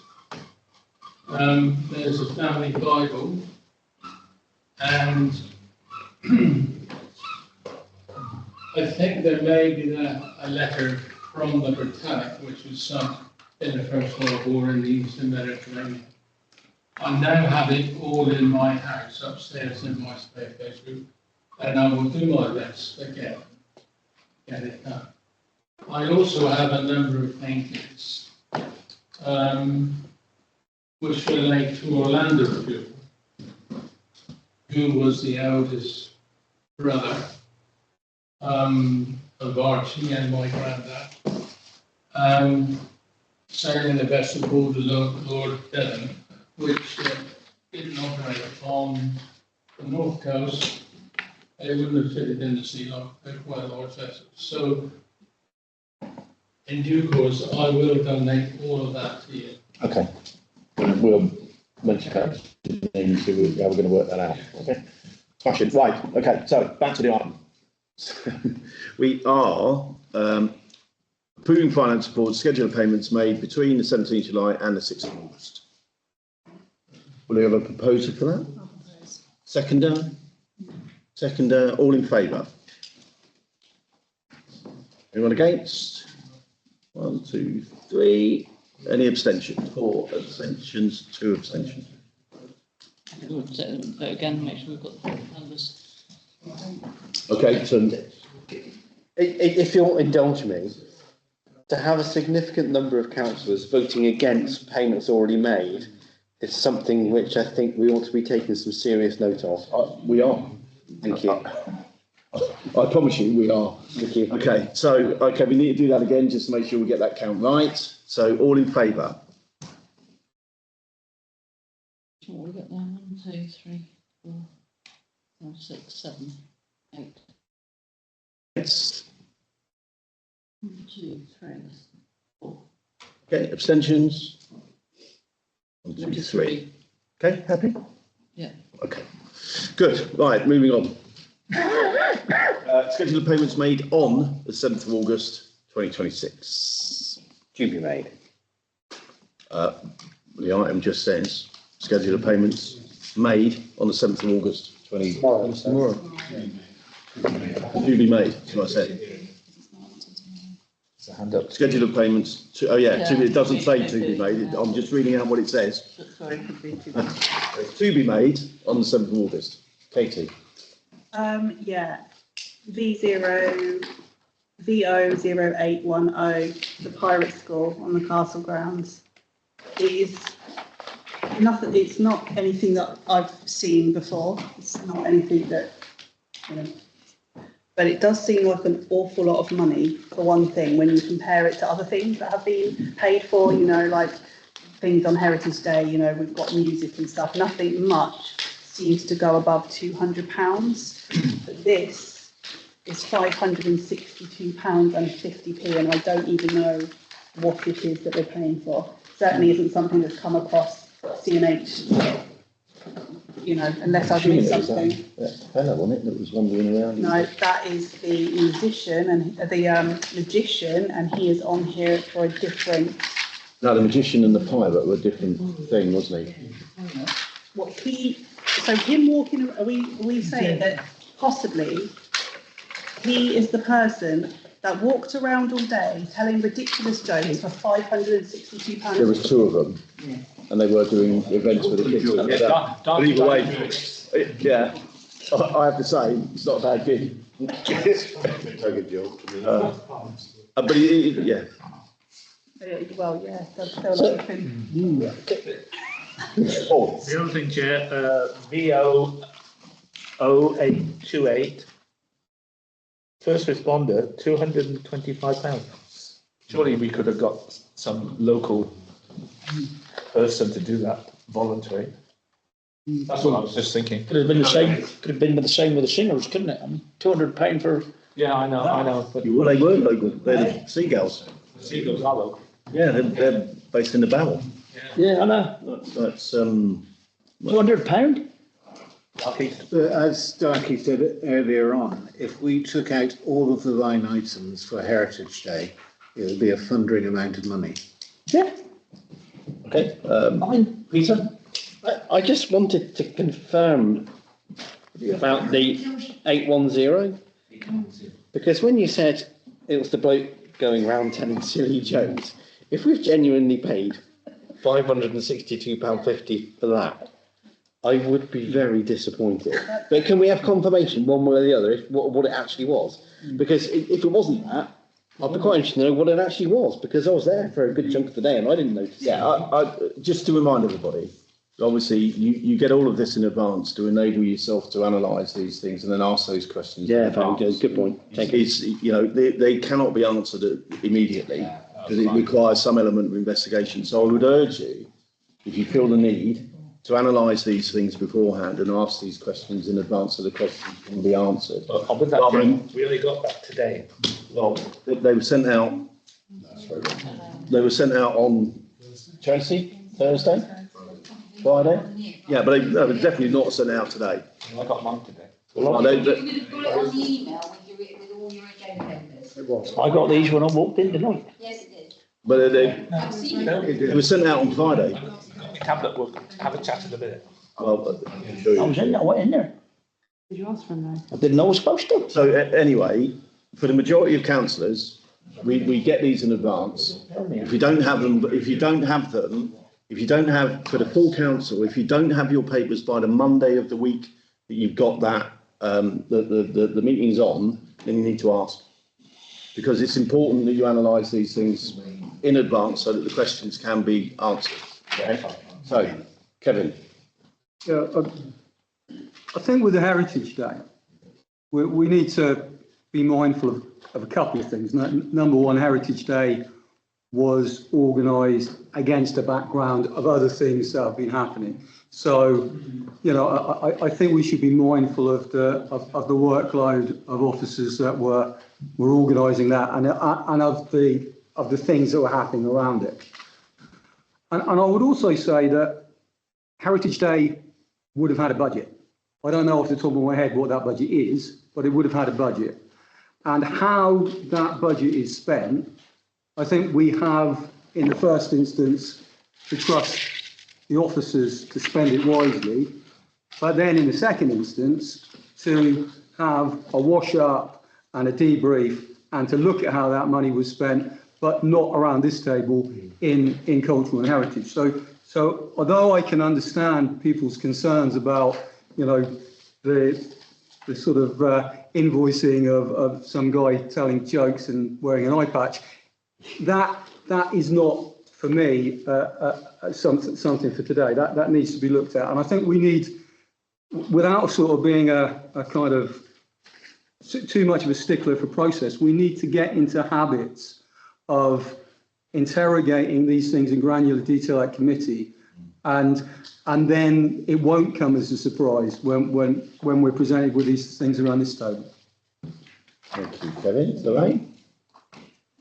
Yeah, as much as I don't want to start yet another group, but I do feel that we could be offering to help the officers organise these things without interfering. Do they have the backup that they need? Is it something we can offer to do? But there's also things that, like the Christmas lights, your pet hanging. Yeah, they're rubbish. There's things that could be discussed. Do away with Christmas. I'm wary about putting it on another committee. It's fine, we're sort of ahead of you. I'll allow Katie to respond to that. Yeah, so hopefully, on the next CNH agenda will be for discussion and decision about creating a subcommittee for events. And that subcommittee, hopefully, if it goes through, will just continue all the way through, so that that subcommittee can work alongside the staff permanently and.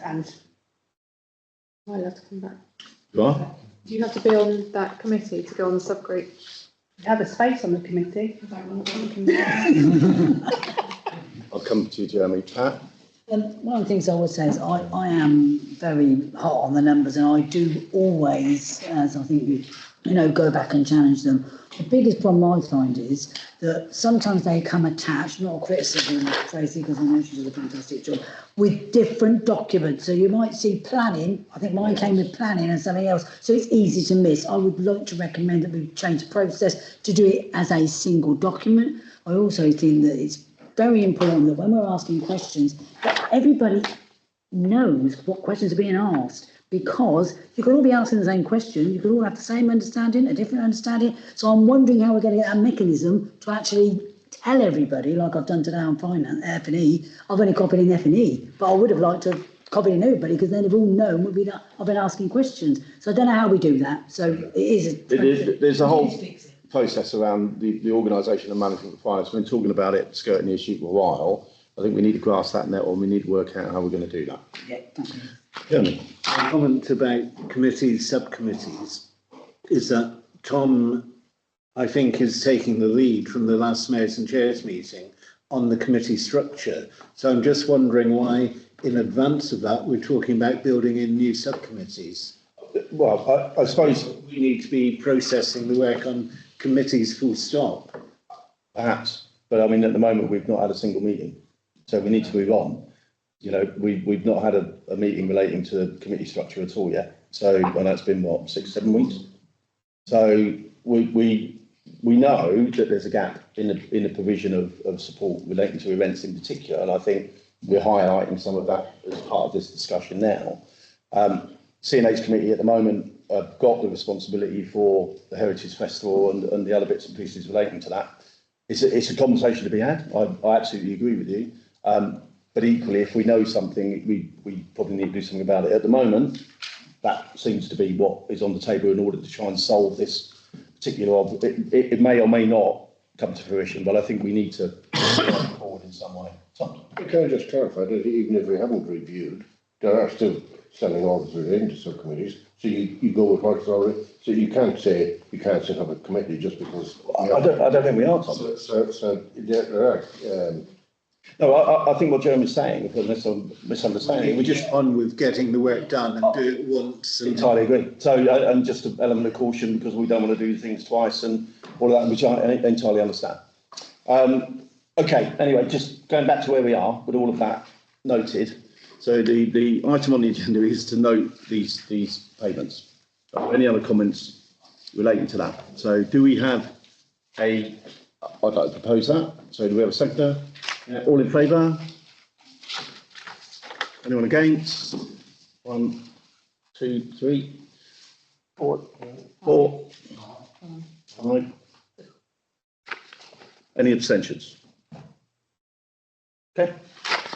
Like I say, I will note that is an element of concern for me as well, that we're not unanimous or at least, you know, it's a very small majority who feel comfortable when voting for that, which is not a great position for us to be in as a council, and something we need to address pretty quickly. Okay. I'd just like to say the positive is that we're now taking more interest. I would say 3-4 months ago, it would have gone through on the nod. We're now actually interrogating it more. So let's acknowledge that progress. Exactly right. Yeah. Good. Okay, so to receive and note Q1 budget reports. Any comment on that? Yeah, that's the one. So chuck and read this in a minute.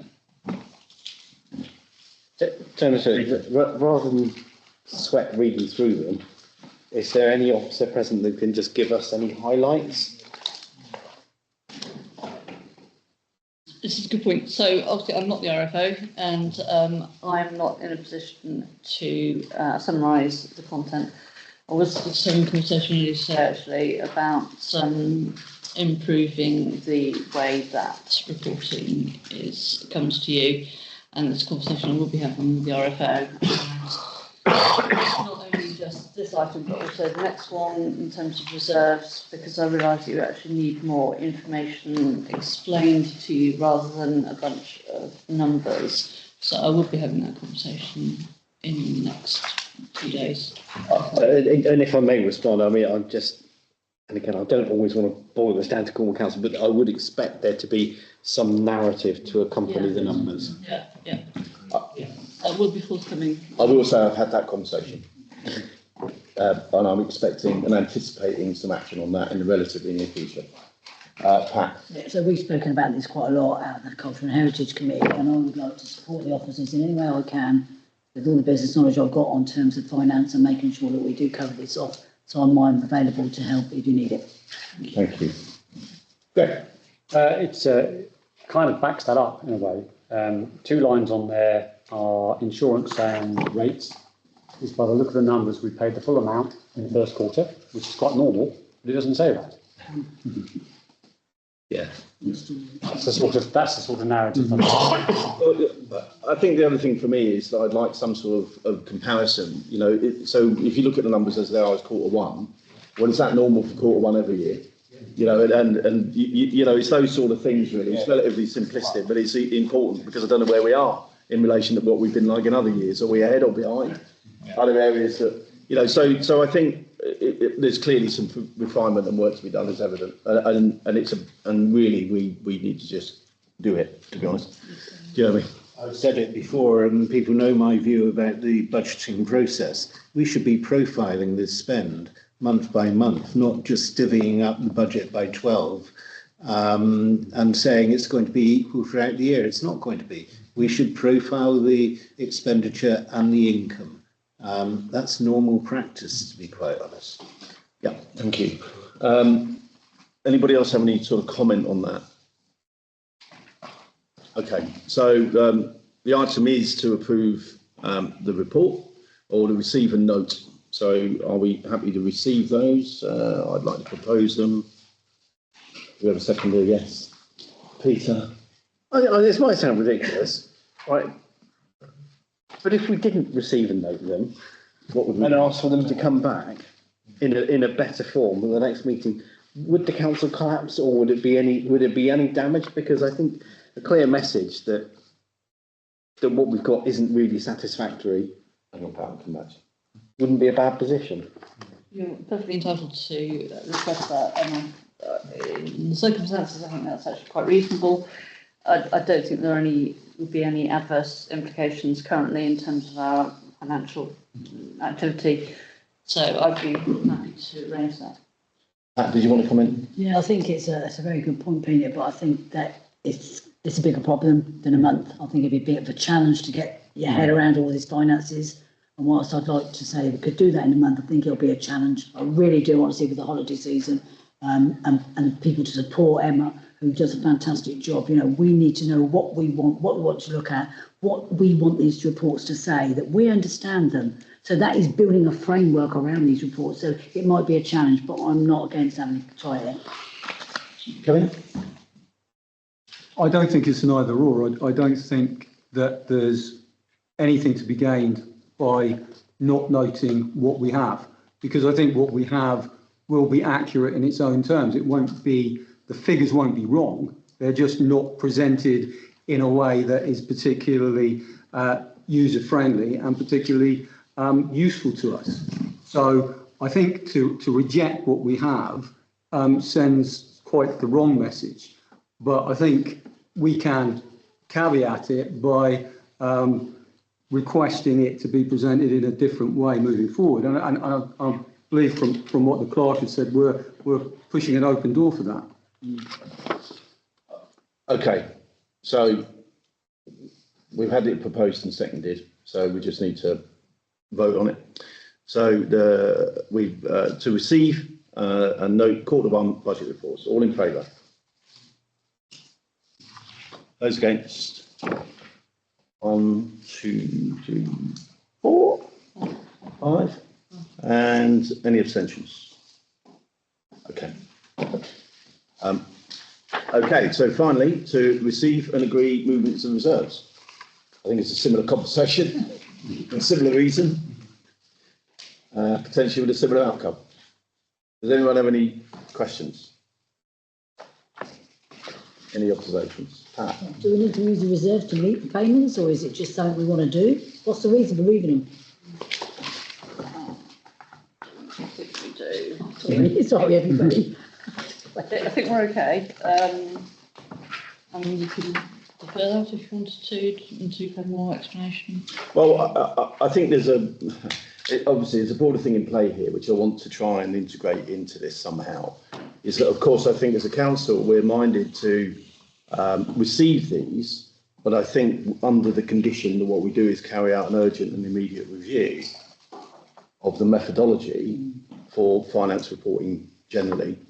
Now, we will need to work out what the process for doing that is and the timescale, but I do think that we've reached a point now, I think, where we've been sort of skirting around that and accepting that that's the issue, waiting for something to change, and it hasn't. So I think it's now got to the point where we're now saying it has to. Agreed. Katie?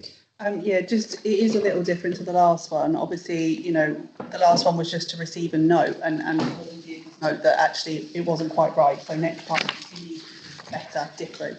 Each one actually says to receive and agree. And I wonder if it's something we can actually agree on, having the right information in front of us to even know why these reserves are moving here, there and everywhere. Yeah. So again, I think we're going to test that. Oh. Yeah, go on. Well, I'm sorry if I may, but Yeah, the point that you've just made is quite right. We don't really know what's going on with this spreadsheet. Yeah. So how could anyone possibly vote for it? Well, I'm not saying we have. I mean, we have to vote. But I think the council needs to know that. Yeah, of course. I think everybody's aware, aren't they? Surely. Can I make a proposal to defer? Well, I'll listen to Kevin and then That was going to be my very point. I don't believe we do have to vote. I think that it might be sensible to defer on this. Okay. So your proposal is? To defer until we have the relevant information to be able to make a decision. Yep. Okay, and is that seconded? Peter? Yeah. Okay, so all in favour for deferral? That's lovely. Okay. Okay. Anyone against? No, obviously, so that was unanimous. Okay. That's interesting. It was the first unanimous vote we had. Pat? Can I just make an observation that a motion to defer took precedence over the original motion? Yeah.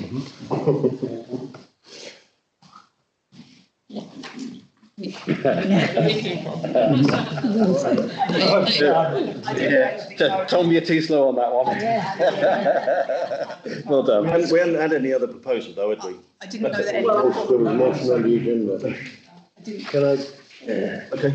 Can I just take this opportunity to come back to something as Councillor Regent has raised the matter, and you've raised it yourself. As regards to standing orders, working group, etc. I have to say maybe this isn't the right forum for for this, but my kind of morale is at a slightly low ebb in relation to standing orders and how they're applied and interpreted at the moment. And I have, sent emails that haven't been responded to relating to querying certain interpretations. But I think that I agree with Councillor Rickens actually that motion to defer does take precedence. Oh, it should, yeah. And so when we arrange a meeting, would you like to join the team, by the way? Well, can we deal? Yeah, I'm just okay. So let's just deal with the items that are in front of us. So we want to have a conversation separately relating to membership of groups. We need to do that offline, but that's not what we're here to discuss. Yeah. So we I'm happy to spend all this meeting to go ahead whenever. All you need to do, Tom, is email the members of it, and then I'm sure they'll come together and do it. But that's not on the agenda now, all right? So I've acknowledged that, and you've raised it, not me. Okay. So, moving on to consider the following and approve associated actions: the independence of internal auditors during 2025, 26, and 26 and 27. Tatiana. Right, I can speak to the scheme extent. So again, I mean, quite helpful to have the RFID, but I have discussed this with her. So, and again, in the future, I think it would be helpful to have a little narrative explanation. But basically, this refers to the submission of our last annual return to the external auditor. So, as you know, the internal auditor looks at it initially to make sure that everything is all in order, and then we submit it to the external auditor. And we have a new auditor, so they change every few years, basically, the external auditors. And they come back sometimes with questions which are often different from the ones they asked the previous year. They don't even say on their forms, oh, you need to seek approval from the council on these particular points. So they haven't given us that information in advance, but then they come back and say, oh, you need to have done this, which is quite irritating because then we have to come back to you at a subsequent meeting as we do now. So there are 3 points that we need to officially confirm so that we can go back to them and say that's been approved. So the first of these is about the independence of the internal auditors during the previous 2 years. And all I can say to that is that it's the independent auditor that we've been using for 3 or 4 years. Paul Russell, who works in Microshade, who is independent and nothing to do with this council. So that is my assurance to you. Jeremy. Can I just say, this is a very important item, and yet there's no briefing paper in the pack or anything like that. And really, audit is so important that I would have expected some kind of briefing paper in advance of the meeting to look at and so forth. And item B, to confirm the internal audit programme. I may have missed it, but I haven't seen a programme. And learning from last year with the castle and what came out, actually, we do need to see a programme. So unless I've missed it, and in that case, I apologise for missing it, we can't talk about it until we see it. Yeah, Pat. And one of the things, Tatiana, you just explained there, I haven't seen it either, and it is very, very important. We don't want to make the same mistakes again. But you said something there, Tatiana, about the independent auditor, but you said we've been using them for 3 or 4 years.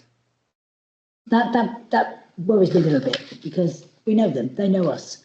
So although they could be impartial, I would definitely think that would be a little bit of a concern. So I don't know whether they go out to more than one independent, or you do it every year, or you change it, or what happens. So it's just a thought. I think for me personally, I'd agree with both those statements. I think you're entirely right. I think that the way that audits are conducted and the significance to us as a public body can't be overemphasised. To be asked to make these sort of decisions without any background information, context or paperwork to support that does bother me quite a lot, because I don't really understand what it is that I'm being asked. I don't know how, so when I'm being asked to evaluate the independence of an internal auditor, I don't really understand what that means in relation to how do we judge whether that person's independent or not. And taking your point back, if he's already been working with us, is there a finite amount of time that they have to, so is there a maximum amount of time they can do an audit, like 5 times, and then they stop being independent? And is there, you know, so I do feel, and I did say this earlier, that we're being asked to do something here without being really given the necessary information in order to do it. No response. Yeah, of course. Thank you. Okay, so I do feel you're correct, and that you do need more detailed information before you make these decisions. Can I suggest that we convene a meeting? There are not that many meetings in the diary, and particularly for August. So can I suggest that we convene a meeting in a week to allow the RFO to have time to prepare proper explanations in relation to all of these matters, and that we defer until then? I mean, we all have busy diaries. Yes, I'm sure we can convene a meeting with whoever, but yet again, I would say I want a pre-meeting briefing pack so that I can think, if I attend it, about the issues rather than just going in blind and listening to information coming my way. I would want to sit and look at something to prepare myself for that. And that would be the normal way of doing that kind of business, I would argue. I'm happy with that.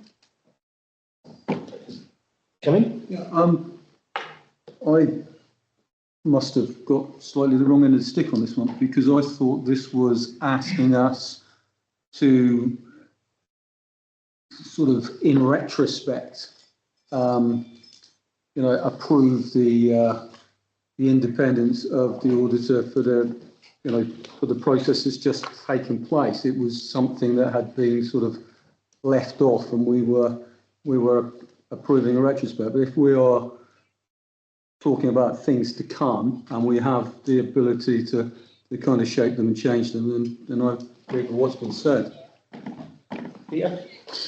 Is this something that could be handled by the FGP committee, or does it have to come in front of full council? C&D. Oh, sorry. am I talking an old currency? You're talking in old money, mate. Is that C&D in new money? Quite possibly, yeah. Sorry.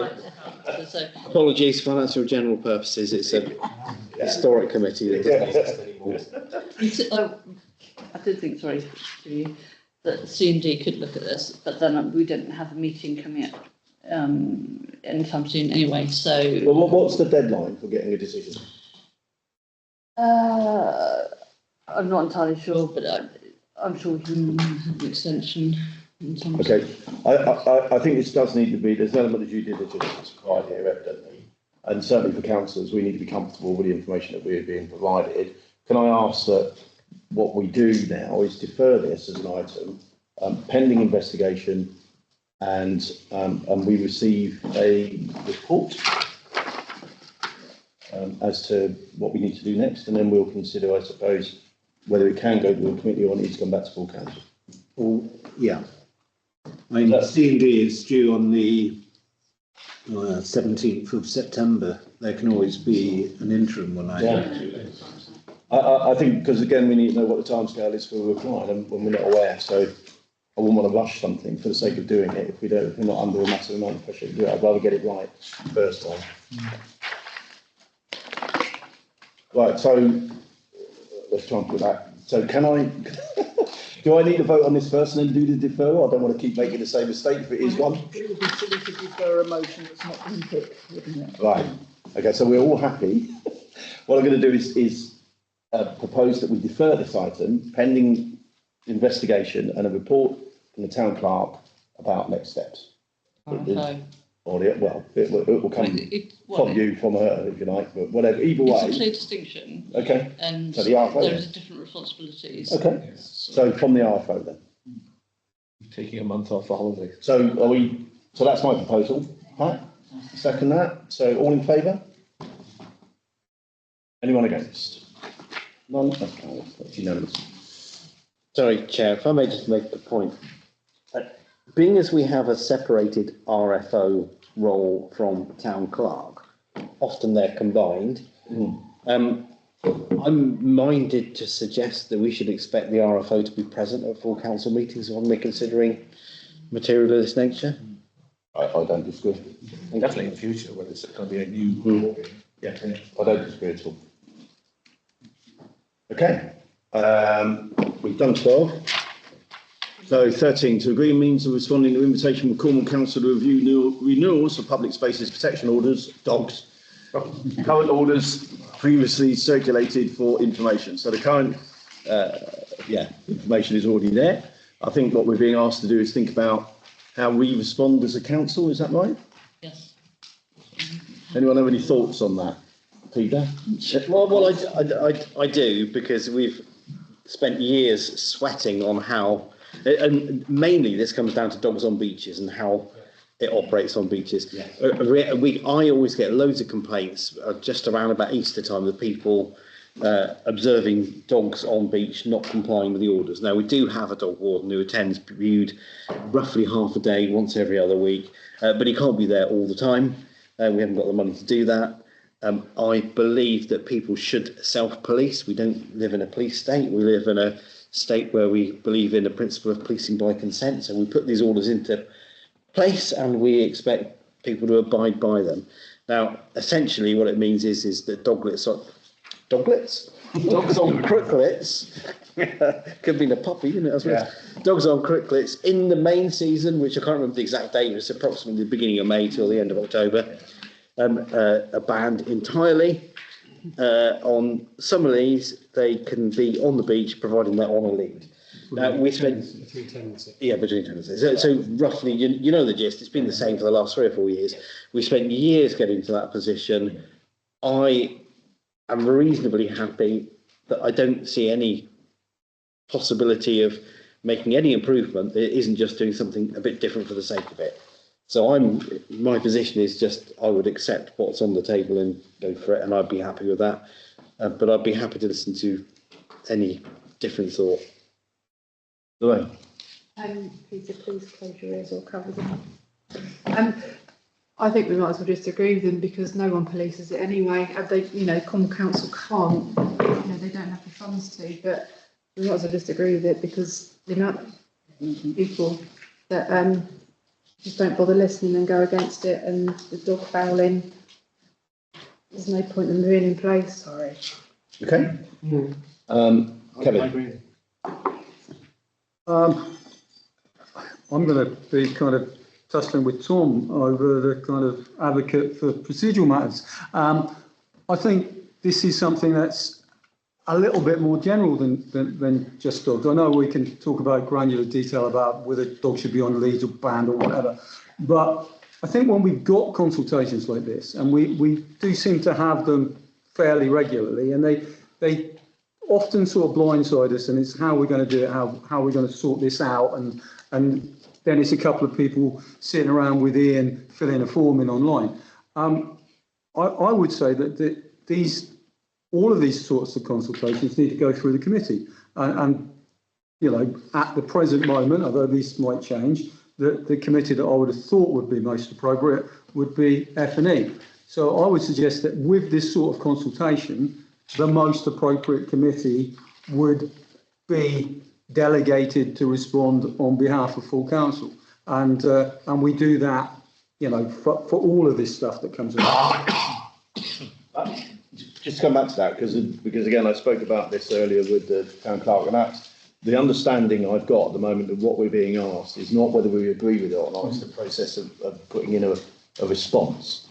Because it's a bit clunky and a bit difficult at the moment to sit around the table with 18 people and say, right, what's our position? Right, and we need to, have one form filled in with the council's view. Right, as you quite rightly said, what we've done recently, I think, is delegate that responsibility to 1 or 2 councillors, sit with Ian or whatever it is and fill a form out. Now, are we content with that? I don't know. Or do we want to do, as Kevin's potentially suggesting here, that what we do is we allow the relevant committee to review, what we're being asked to and delegate that authority to them. So I think that's what we're being, is that correct? Is that what we're being asked? It's a good idea, yeah. Yeah. But we also need to decide what to do about this one. Yeah, fine. So we need to work out what we're going to do with this, but equally then we need to work out as a council how we want to do this in the future. Greg? It may have been me, but I couldn't see crooklets written anywhere on that Schedule 3. No. I could only see some of these. Yes. So either the schedule's wrong or it's half the information or whatever, but it just didn't seem to fit with what I knew. Did you want to respond, Peter? No, well, do you know what? I did actually just have a quick look through and I couldn't see it either. So I don't want to prove something that is incorrect. I thought dogs was borrowed from Crooklet's Beach. Yeah. Total ban. I couldn't see it.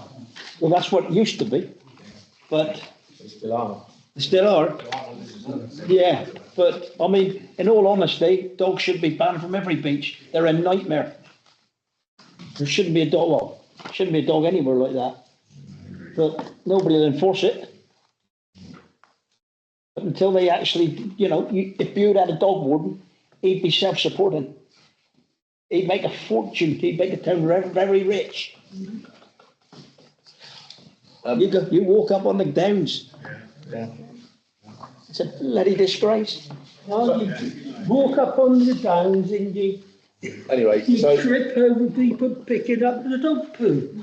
It shouldn't be there in the first place, should it? No, it shouldn't, but they pick it up.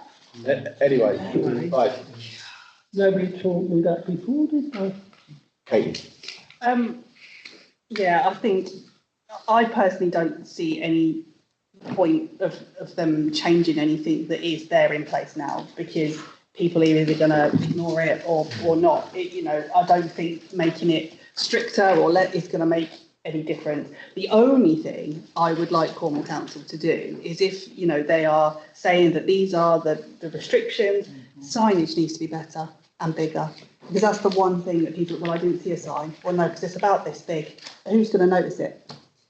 I think that would be my personal only suggestion would be better signage.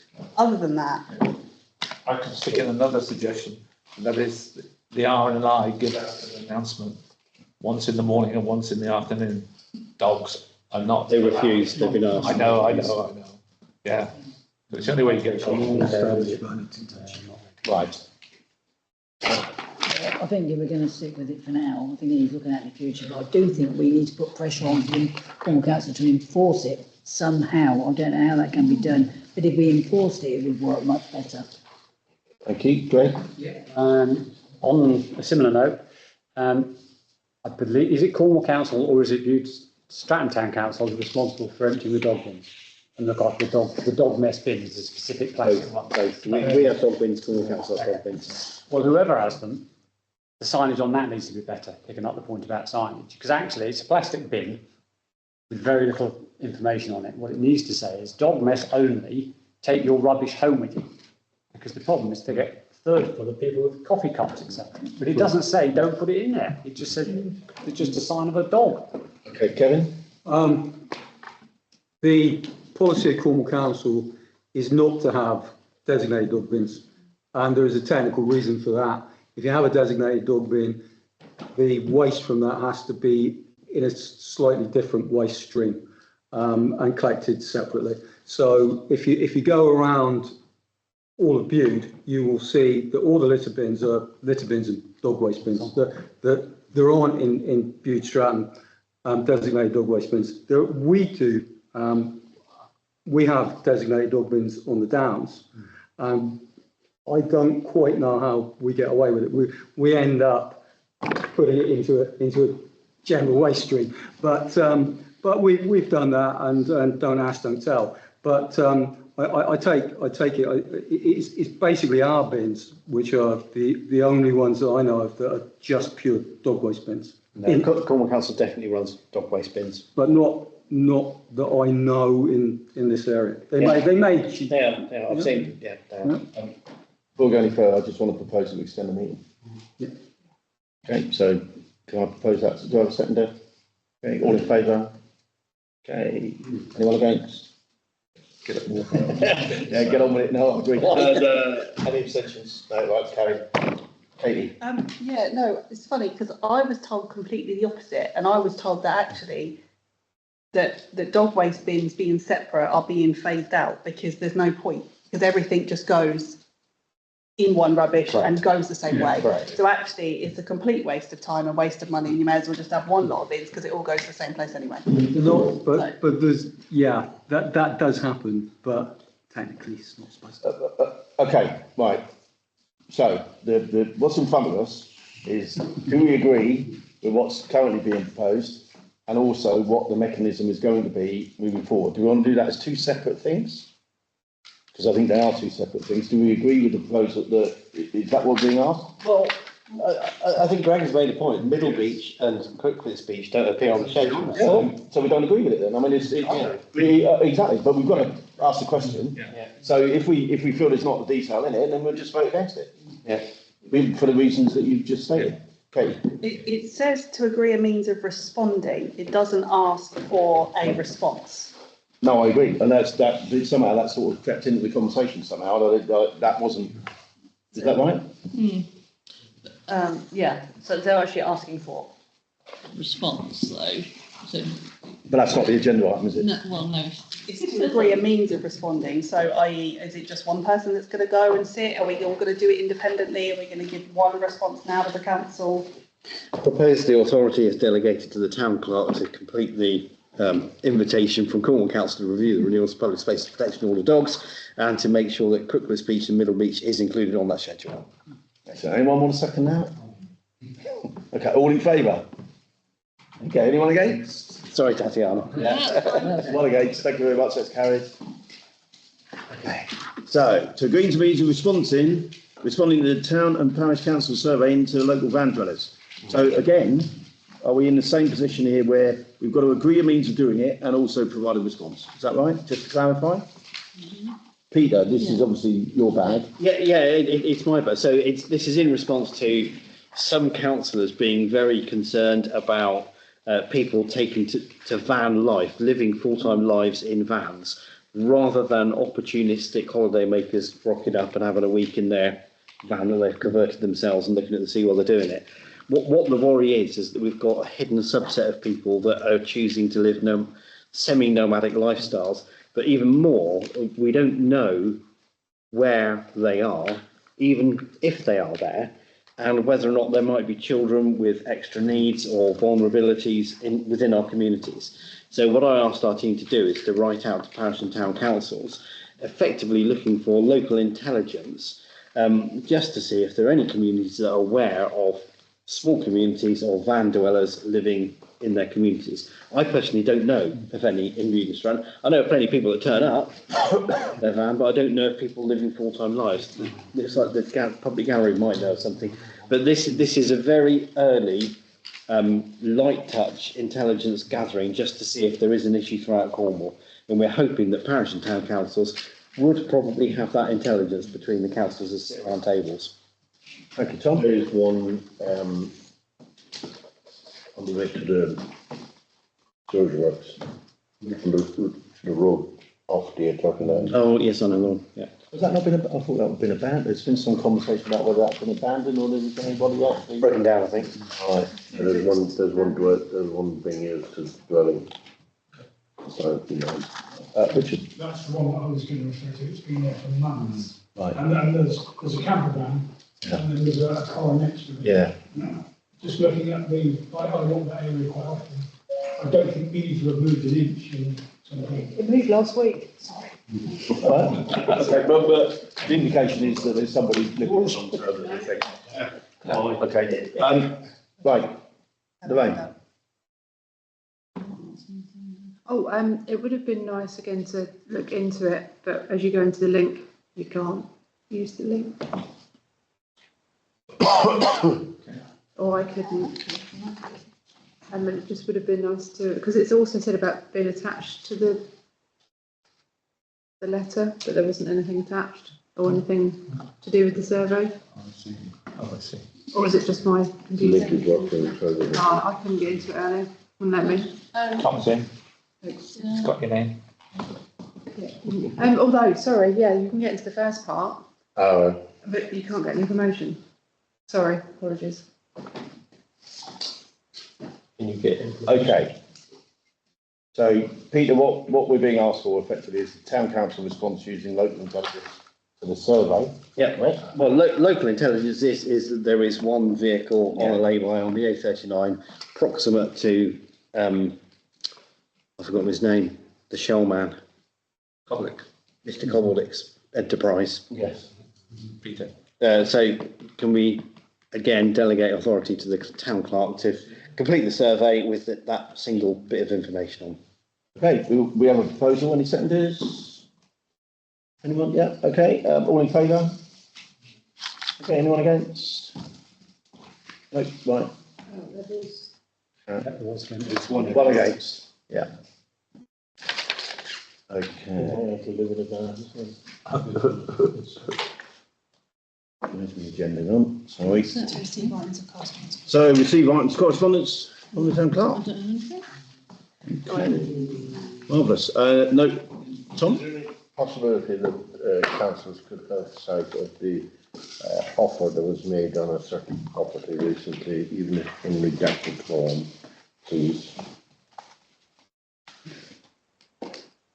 Is that the Falcon Hotel you're at? That's the one. In redacted form, would be right. Is that a yes then? Yeah. Okay. So, right, that's fine. To note the date of the next meeting, which is Thursday, the 3rd of September. Thank you very much.